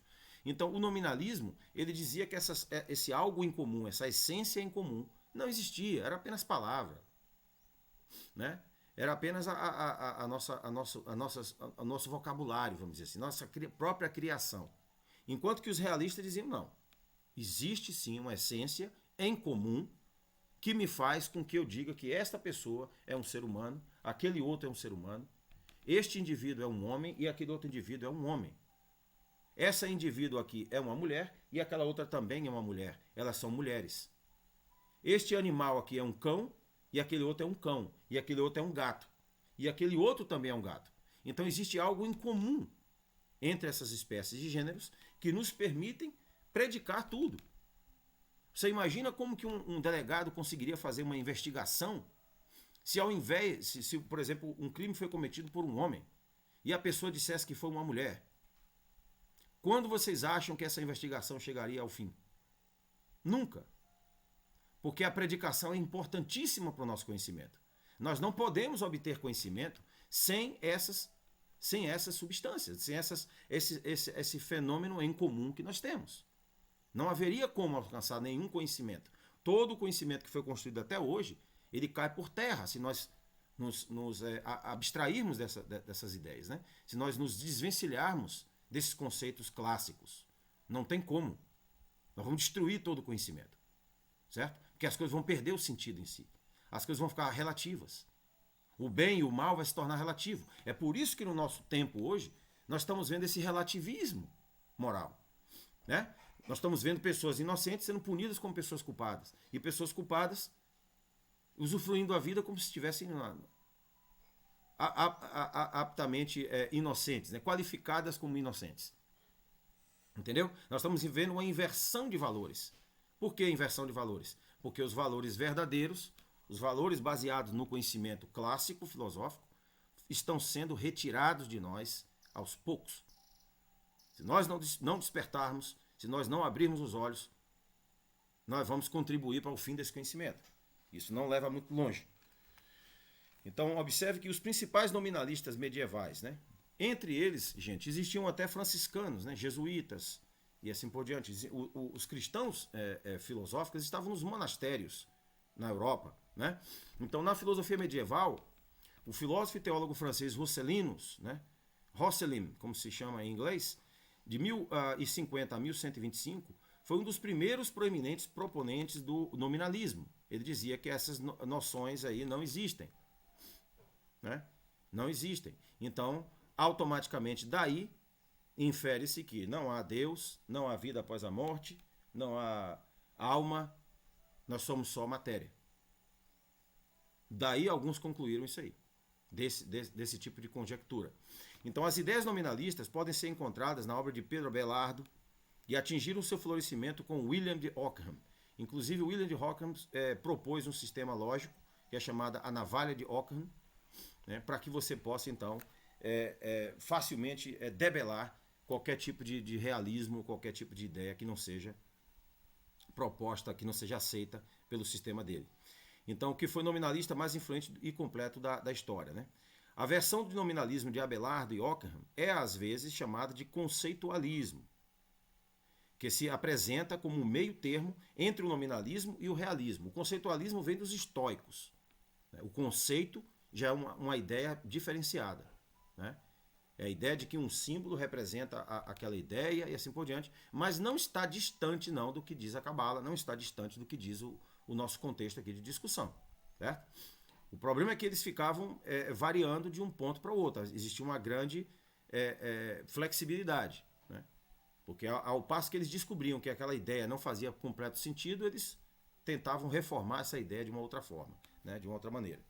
Então, afirmando que há algo em comum entre indivíduos e semelhantes, mas que é um conceito na mente, em vez de apenas formas mentais de uma entidade real que existe independentemente da mente.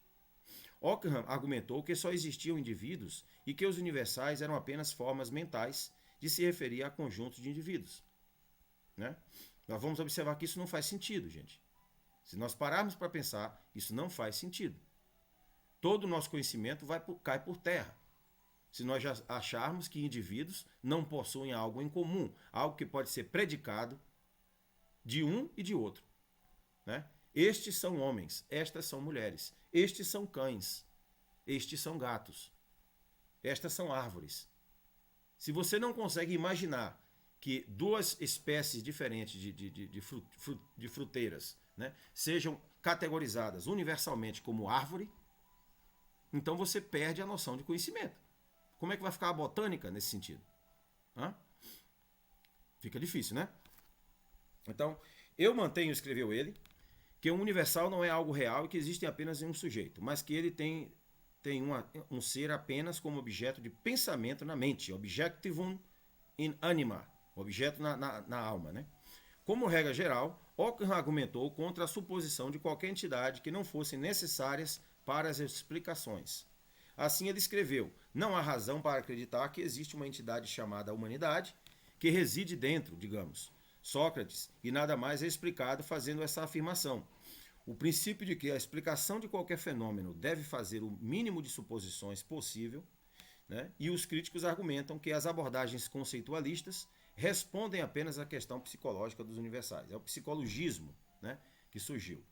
Mas se o mesmo conceito é aplicado de forma correta e não arbitrária a dois indivíduos, deve haver alguma semelhança ou propriedade compartilhada entre os dois indivíduos que justifique sua queda sobre o mesmo conceito, e esse é apenas o problema metafísico que os universais foram trazidos para resolver.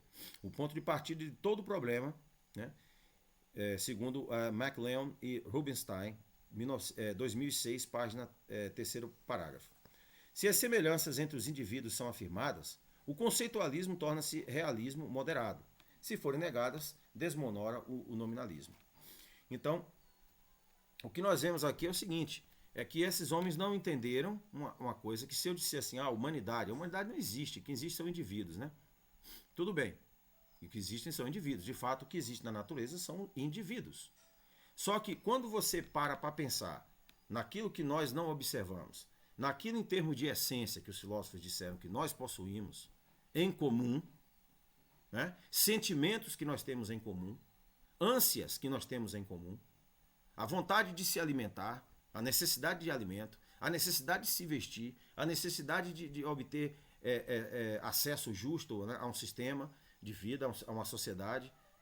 Nós temos muitas coisas em comum. Essas coisas em comum são alegorias à essência mais íntima.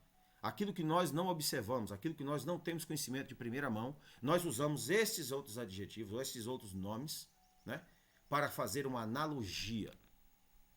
Essa é o que o realismo, de fato, vem trazer para nós. Então, ser realista quer dizer que você reconhece que aqui neste mundo você tem, sim, indivíduos que estão representando, são sombra de realidades maiores. Que todos nós temos essas realidades maiores dentro de nós, porque se não fosse assim, nós seríamos simplesmente só matéria, e não importa se você mata 1 milhão de pessoas ou 100 pessoas, você não tem por que se preocupar, porque eles praticamente não são dotados de nada mais de especial, eles não são dotados de alma, não são dotados de inteligência, né? E você é um indivíduo separado deles, vamos dizer assim, né? Isso não tem sentido, certo, gente? Então, isso foi a grande falácia do nominalismo. Então, já no realismo de Platão, né, Platão foi talvez o primeiro escritor da filosofia ocidental a afirmar claramente uma posição realista, ou seja, não nominalista. Costumamos hipotetizar uma única forma, ele disse, entre aspas, em conexão com cada uma das muitas coisas às quais aplicamos o mesmo nome. Por exemplo, há muitas camas e mesas, mas existem apenas 2 formas de tal mobiliário, uma de cama e outra de mesa. Que tal alguém que acredita em coisas bonitas, mas não acredita no belo em si? Você não acha que ele está vivendo em um sonho ao invés de um estado desperto? Quer dizer, como que você sabe que essa pessoa é bela se você não tem a ideia do belo? E a ideia do belo não é material, ela é imaterial. Como que um sentimento como o amor pode juntar 2 pessoas e produzir uma pessoa real, que é o filho ou a filha? O filho e a filha, nesse caso, né, se originaram de uma ideia que não é material, que é abstrata, que está no mundo das ideias, que é o amor. E, portanto, segue-se a ideia do amor. Entendeu? Então, você não pode se desvencilhar do realismo com esses argumentos pueris, com esses argumentos fracos. Ah, não existe isso, não existe aquilo. Se você parar para pensar de forma imparcial, se você se desvencilhar das tuas opiniões pessoais, da tua agenda política, né, você vai entender, sim, que não faz sentido não pensar de forma realista, e sim, nós temos aspectos em nós, como nós já mencionamos várias vezes, que são do governo ou da ordem a priori, do mundo das ideias, que não são concretos, mas que, portanto, não por isso deixaram de existir. Certo, gente? São o que nós chamamos de mundo espiritual. Esse é o que nós chamamos de mundo espiritual. São o mundo das ideias. O mundo das formas, as formas que não se veem. As formas universais. E que tudo que nós temos aqui na Terra é um reflexo imperfeito desse sistema perfeito lá em cima. É isso que diz Platão. Né? A nossa justiça aqui no mundo é um reflexo imperfeito. Mesmo quando ela consegue fazer o seu trabalho, ela não é totalmente perfeita. Ela é uma sombra do que é a realidade, do que é a justiça maior. Mas a ideia da justiça está em todos nós. Nós não podemos nos desvencilhar dela. Ah, não preciso de justiça, não quero justiça, não. Você não tem como viver sem a ideia de justiça, sem a ideia de equidade. Então, Platão estava indo um pouco mais profundo do que algumas pessoas imaginaram. E daí vem as noções básicas do cristianismo, de que todos vós sois um só diante de Deus, né? Amai-vos uns aos outros, como disse o Cristo. Ó. Por que ele disse isso? Ele não estava falando isso para qualquer pessoa, gente. Ele estava falando isso para aquelas pessoas que são capazes de entender o que ele estava se referindo. A que fenômeno ele estava se dirigindo. Esse é o grande ponto da questão. Os universais são os gêneros e as espécies e se opõem aos indivíduos. A questão é saber que tipo de realidade corresponde a esses universais. Os objetos que se apresentam a nossos sentidos são individuais. Este e aquele. Em contrapartida, os conceitos com que pensamos esses mesmos objetos são universais. Olha só. O homem, a árvore, né? A humanidade, a mulher, o homem e assim por diante. Então vocês observem que existem aí os dois aspectos. O aspecto não perceptível e o aspecto perceptível. O aspecto não físico e o aspecto físico. Todos trabalhando em perfeita harmonia, embora não sendo completamente compreendidos, porque são fenômenos complexos. São fenômenos universais. Né? Diuk ekastomen, ala ekine exoimon anthropos diaferite, ala o esson imon anakeunta imera que imera.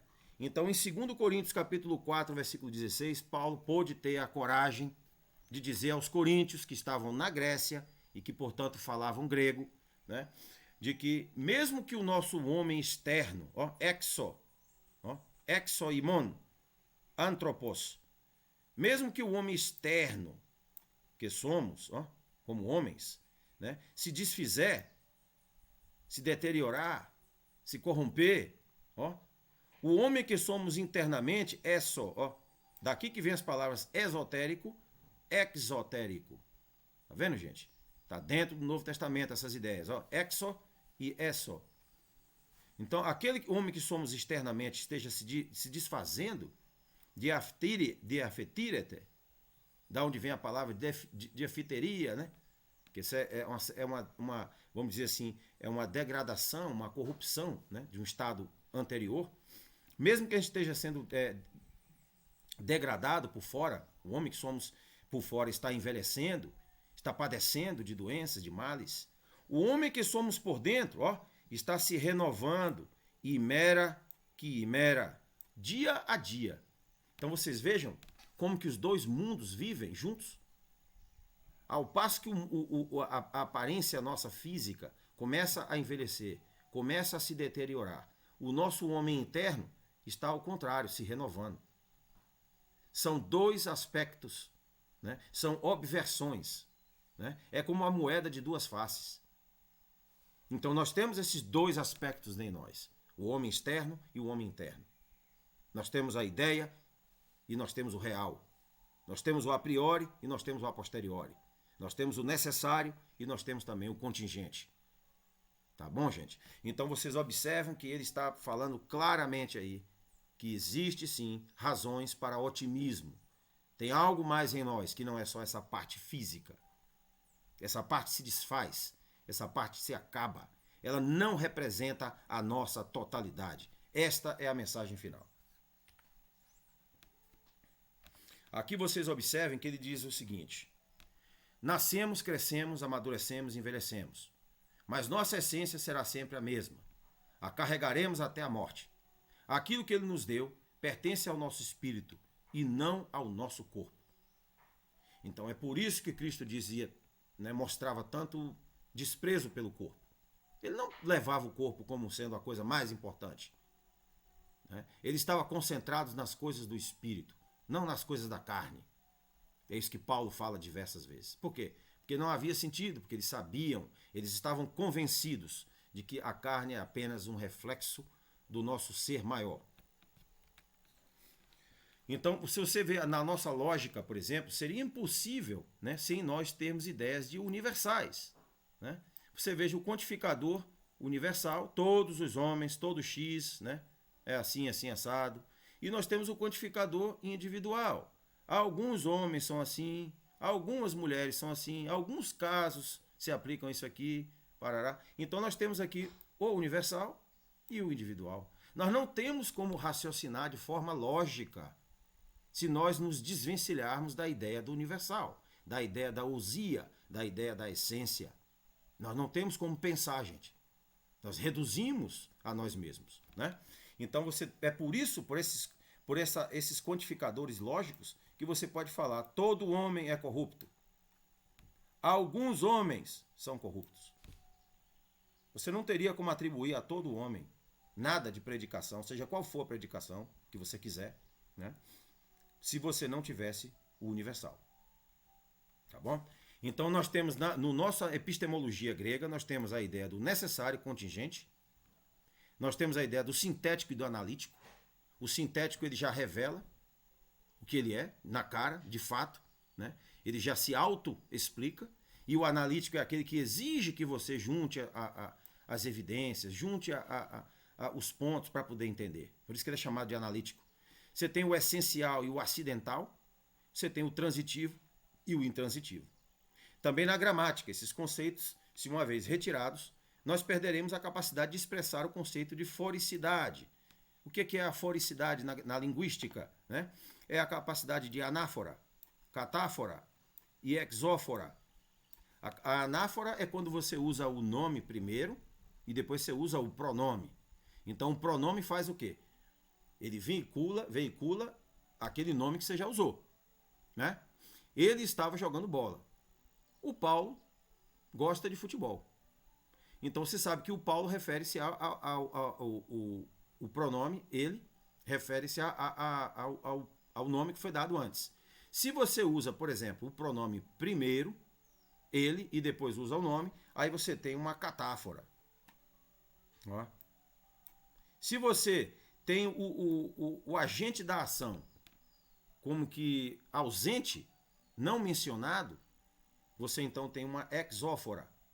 E aí já exige um raciocínio mais investigativo para descobrir quem esse sujeito é da ação, né? Quem gosta muito de usar exófora são os grandes escritores, né? Stephen King, por exemplo, ele é mestre nisso aí, né? Ele é mestre em usar exóforas, né? Ele fala de eventos onde os indivíduos parecem não estar presentes, parecem elusivos, e você é mantido naquela expectativa, né? Até chegar ao final e descobrir quem foi que fez aquele crime ou quem que fez aquela ação. Então, isso tudo aqui, gente, só existe por causa da ideia dos universais, da ideia da gramática grega, da ideia do clássico. Então, os universais, né? Vamos fazer uma recapitulação rápida, né? Tudo começa com a essência, e aí então depois vem as ideias de necessário contingente, sintético categoremático, né? O categoremático é aquilo que possui em si mesmo a explicação, né? Os antigos filósofos, o Aristóteles, ele não falava sintético, né? Ele falava categoremático, né? Quer dizer, ele se explica em si mesmo, ele é autoexplicativo, né? Todo bacharel é solteiro, tá? Todo homem bacharel é solteiro, vamos dizer assim, né? Claro, né? Tá auto-evidente, né? É como se fosse até quase que uma redundância, né? É algo que já está claro em si mesmo. Enquanto que o analítico é o sincategoremático, é aquele que precisa de outros elementos, né? Serem reunidos para fazer com que nós cheguemos ao conhecimento. E finalmente as ideias de transitivo e intransitivo, né? Tem verbos que são transitivos e tem verbos que são intransitivos. E se você tem um verbo que é tanto transitivo como intransitivo, né, aí você tem o verbo ergativo. Ele consegue ter uma correspondência nos dois lados. Ele consegue ser tanto usado numa frase em que exija um objeto e uma frase que não, uma sentença que não exija um objeto. Ele pode ser transitivo e intransitivo. Então, tudo isso na gramática existe como referência, como analogia ao fenômeno que existe dentro de cada um de nós, gente. Dentro de nós está todos esses elementos que vocês estão vendo aí. Eles estão dentro de nós, tá bom? O David Hume, por exemplo, foi um empirista, né? David Hume, ele defendia como filósofo, historiador, ensaísta britânico, né? Nascido na Escócia. E ele se tornou célebre pelo seu empirismo radical, né? E o seu ceticismo filosófico, né? Só acredito no que eu vejo, né? Só acredito no que eu sinto, só acredito no que eu toco, né? Então esse tipo de radicalismo empirista, né, gerou mais tarde o positivismo, né? Positivismo lógico, né? Ah, aquilo que não é concreto, aquilo que eu não consiga pegar, tocar, ver, não existe. Olha só, o que é isso aí? É uma tentativa de reduzir o conhecimento clássico, é uma tentativa de eliminar a nossa capacidade criativa que vem do mundo das ideias. Se nós não temos ideias, nós não criamos nada. Tanto que os povos que mais ideias possuem são os que mais criam tecnologia, mais criam conhecimento. Por quê? Porque eles pensam. Quem não pensa só reproduz a prática, a tecnia, né? Os gregos chamavam de tecnia, que é da onde vem a nossa palavra tecnologia. Ele só repete aquele processo. Ele não consegue criar um processo. Entendeu, gente? Então isso não é um ganho real. Isso é uma perda. Se você tira a pessoa do mundo das ideias e coloca ele só no mundo da experiência, você eliminou a capacidade criativa dele. Acabou. Então essas ideias aí, gente, todas elas não fizeram qualquer sentido, nem até hoje.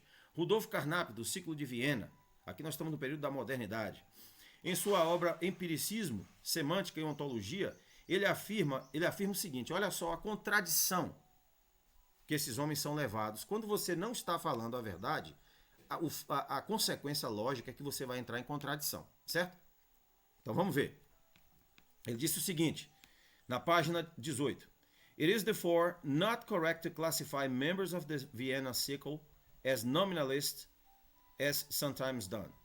Ou seja, não é correto, portanto, classificar os membros do Ciclo de Viena, né? O Ciclo de Viena foi aquele que tentou justamente se desvencilhar da metafísica.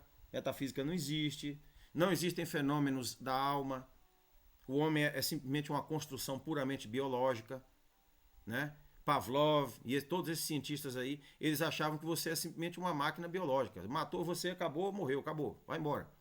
Vamos botar experimentos em você, vamos fazer você de cobaia, vamos fazer isso, vamos fazer aquilo outro. Essas ideias destrutivas, essas ideias que foram mais tarde aplicadas pelo nazismo na Segunda Guerra Mundial e por outras ditaduras no mundo inteiro, né, que massacraram milhões de pessoas, como o leninismo, né, na União Soviética, né, e o stalinismo, que mataram milhões e milhões de russos de fome, de frio, de guerra, né? Essas ideias aí, gente, são ideias destrutivas, são ideias que não contemplam o melhor do conhecimento.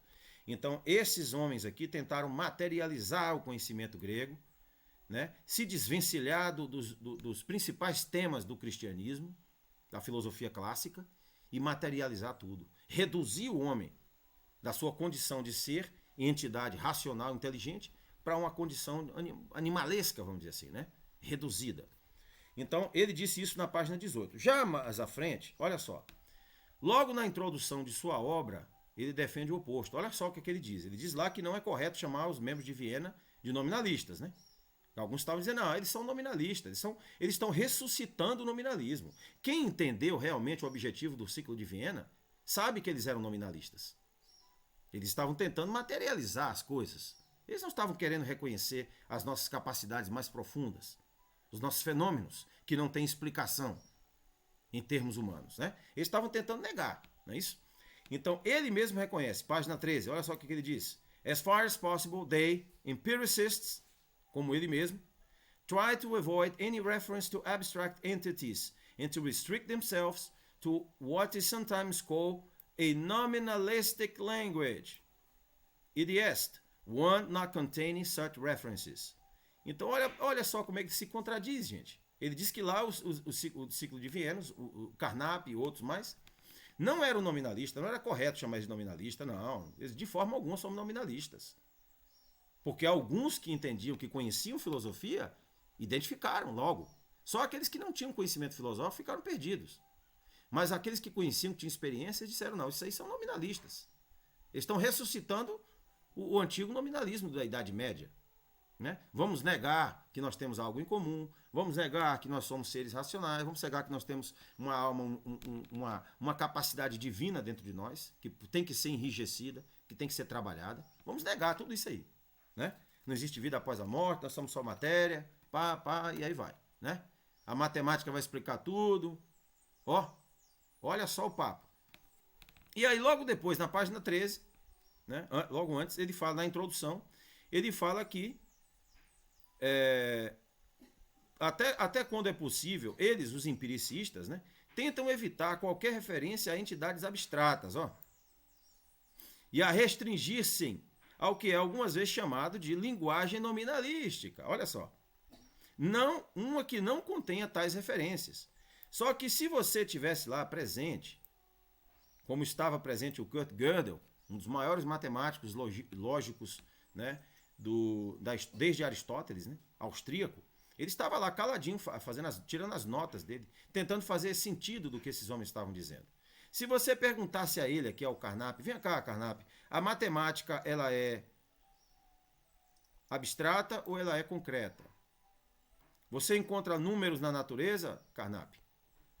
Você já viu números nas árvores? Você já viu números no mar, na terra? De onde vêm os números? Eles vêm do a priori ou eles vêm do a posteriori? Aí ele com certeza ia dizer, olha, eu tenho que sair, tenho um compromisso e fugir da discussão. Pode ter certeza. Porque eles estão aqui simplesmente manipulando as palavras, com a tentativa clara, política, de enganar as pessoas, né? Então vocês vejam, eles não querem se referir a entidades abstratas. Então, de onde vem a matemática? De onde vieram os números? Já que eles não estão na natureza, eles são abstratos. E porque a matemática é abstrata, vamos pegar a matemática e jogar no lixo? Você veja as consequências das ideias desses homens. Nós temos que pensar tudo em termos de consequência. Qual a implicação dessa ideia? Essa ideia é maravilhosa. Qual a implicação dela? O que é que vai resultar dessa ideia? Ih, meu Deus, não vai dar nada que preste. Então nós temos que pensar qual a usabilidade, a praticidade daquela ideia, tá bom?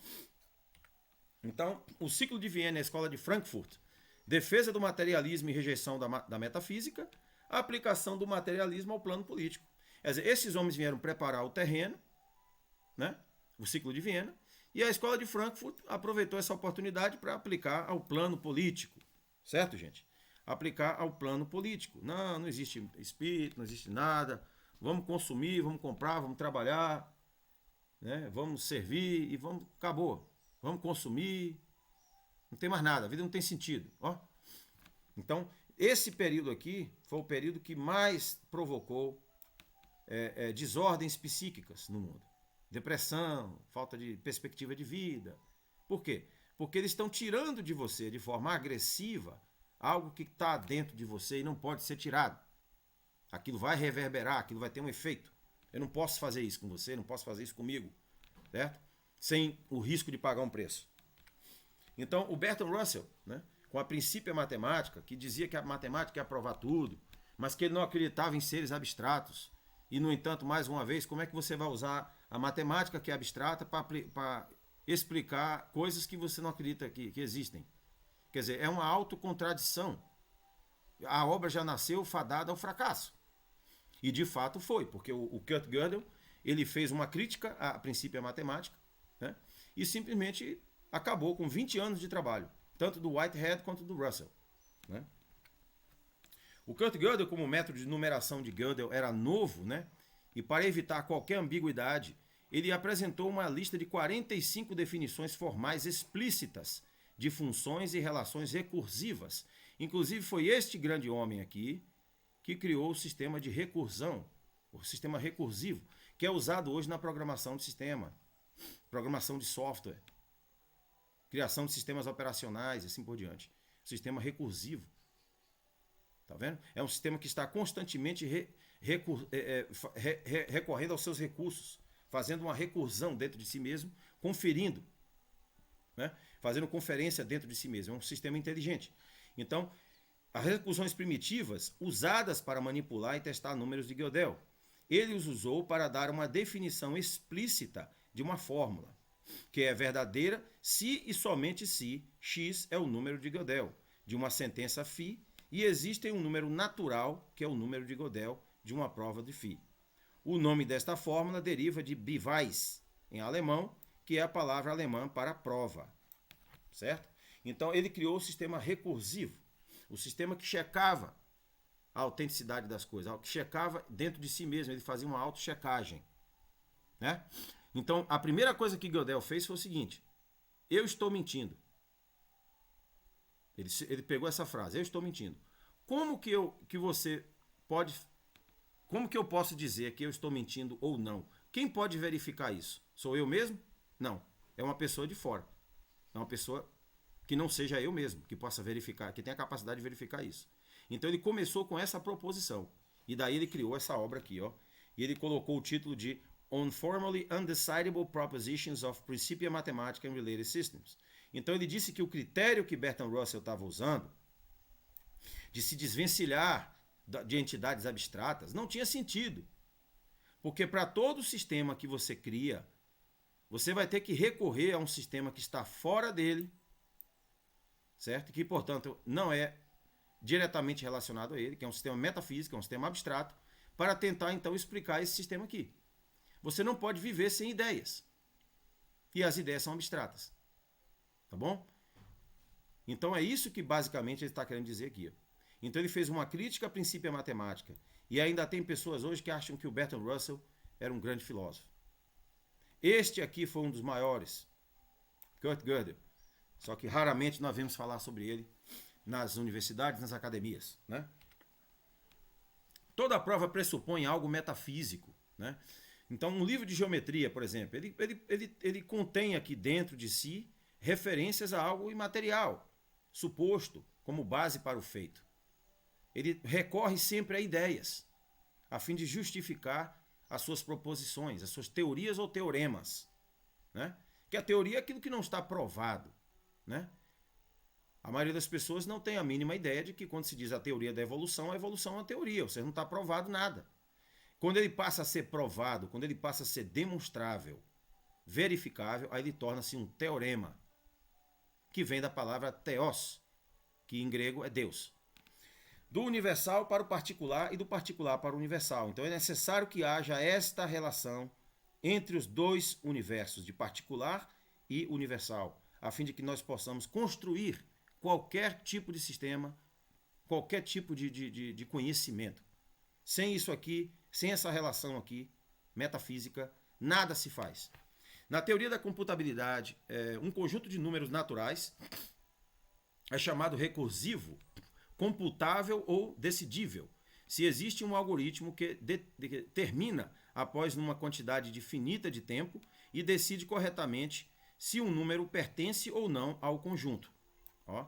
A pistis, que é a palavra grega traduzida como fé, que é a raiz de episteme, de epistemologia, é uma palavra grega que designa a confiança de que se caminha para o lugar certo, a verdadeira expressão de si mesmo.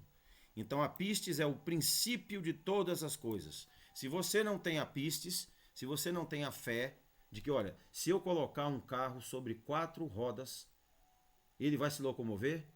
Vamos ver, vamos fazer um teste. Se você não tem essa ideia abstrata primeiro, você não vai construir sistema nenhum. Se você não pensar, olha, será que esse avião, se eu colocar turbinas nele, que tem a força de propulsão 4 ou 5 vezes maior do que o peso dele, será que ele vai conseguir voar? Qual a proporção para que ele não voe muito rápido? Qual a proporção para que ele não se despedace ao voar? Tudo isso é um cálculo, tudo isso é uma proporção de engenharia. E tudo isso transmite a ideia do que os gregos chamavam de pistis. Primeiro você tem que acreditar naquilo. A ideia no início parece uma loucura, porque ela não está ainda evidenciada. Ela não foi transferida para o lado real da vida, para o plano real. Ela está ainda no mundo abstrato. Ela está no mundo espiritual, metafísico. Então ela parece absurda. Mas depois que você vê aquilo, você se surpreende. Você diz, como que fizeram isso? Isso é genial, isso é maravilhoso. Só que poucas pessoas se perguntam, como que essa ideia genial veio de onde? Veio de uma ideia. Veio da ideia de um homem teimoso que insistiu, cometeu diversas falhas, cometeu diversos erros e finalmente conseguiu. É isso aí, gente. Então, os conceitos clássicos foram tornados obscuros. Na mitologia grega, pistis, no grego, era a personificação da boa-fé, da confiança, da confiabilidade. No cristianismo e no Novo Testamento, pistis é tipicamente traduzido como fé. A palavra é mencionada junto com outras personificações como elpis, que é esperança em grego, e sofrosni, ou prudência, e harites, que é a harites é a graça, né? O que nós chamamos de graça em português, que estavam todos associados à honestidade e harmonia entre as pessoas. Na filosofia, epistemi, grego episteme, romantizado epistemi, refere-se à ciência ou conhecimento. É um termo que se refere a um sistema de princípio de compreensão, como conhecimento científico ou conhecimento prático. Seu equivalente romano era fides, da onde vem a palavra fé, um conceito personificado, significativo na cultura romana. Além disso, uma estreita ligação entre pistis e persuasão desenvolveu-se através da discussão da fé, da crença, e foi ainda mais transformada por uma compreensão de pistis como uma técnica retórica. Então, gente, eu espero que vocês tenham entendido o quão profundo é o conhecimento que nós tiramos da filosofia clássica, que nós podemos extrair da Cabala, as relações que a Cabala tem com a filosofia clássica, as relações que a filosofia clássica trouxeram para a Septuaginta, que fundamentou o cristianismo, o vocabulário do cristianismo no Novo Testamento em grego, todo ele é de origem filosófica. E ele foi muito mal traduzido, muito mal interpretado. Então nós temos que sim ver além das aparências, nós temos que furar essa bolha e nós temos que entrar de fato no que de fato a filosofia clássica vai nos beneficiar e como que a Cabala vai enriquecer a nossa percepção de vida, deixando de ser simplistas para ser pessoas de mente mais complexas. Na próxima lição nós vamos ver a lição 8, parte 1, literatura islâmica. Nós vamos ver como que a poesia, a retórica, a dialética islâmica, né, dos grandes filósofos, dos grandes cientistas islâmicos, né, ficou perdida por um tempo. Mas agora nós vamos revisitar essas ideias e vamos ver como que esses homens diziam exatamente as mesmas coisas que nós estamos observando aqui. Um abraço para vocês e até a próxima.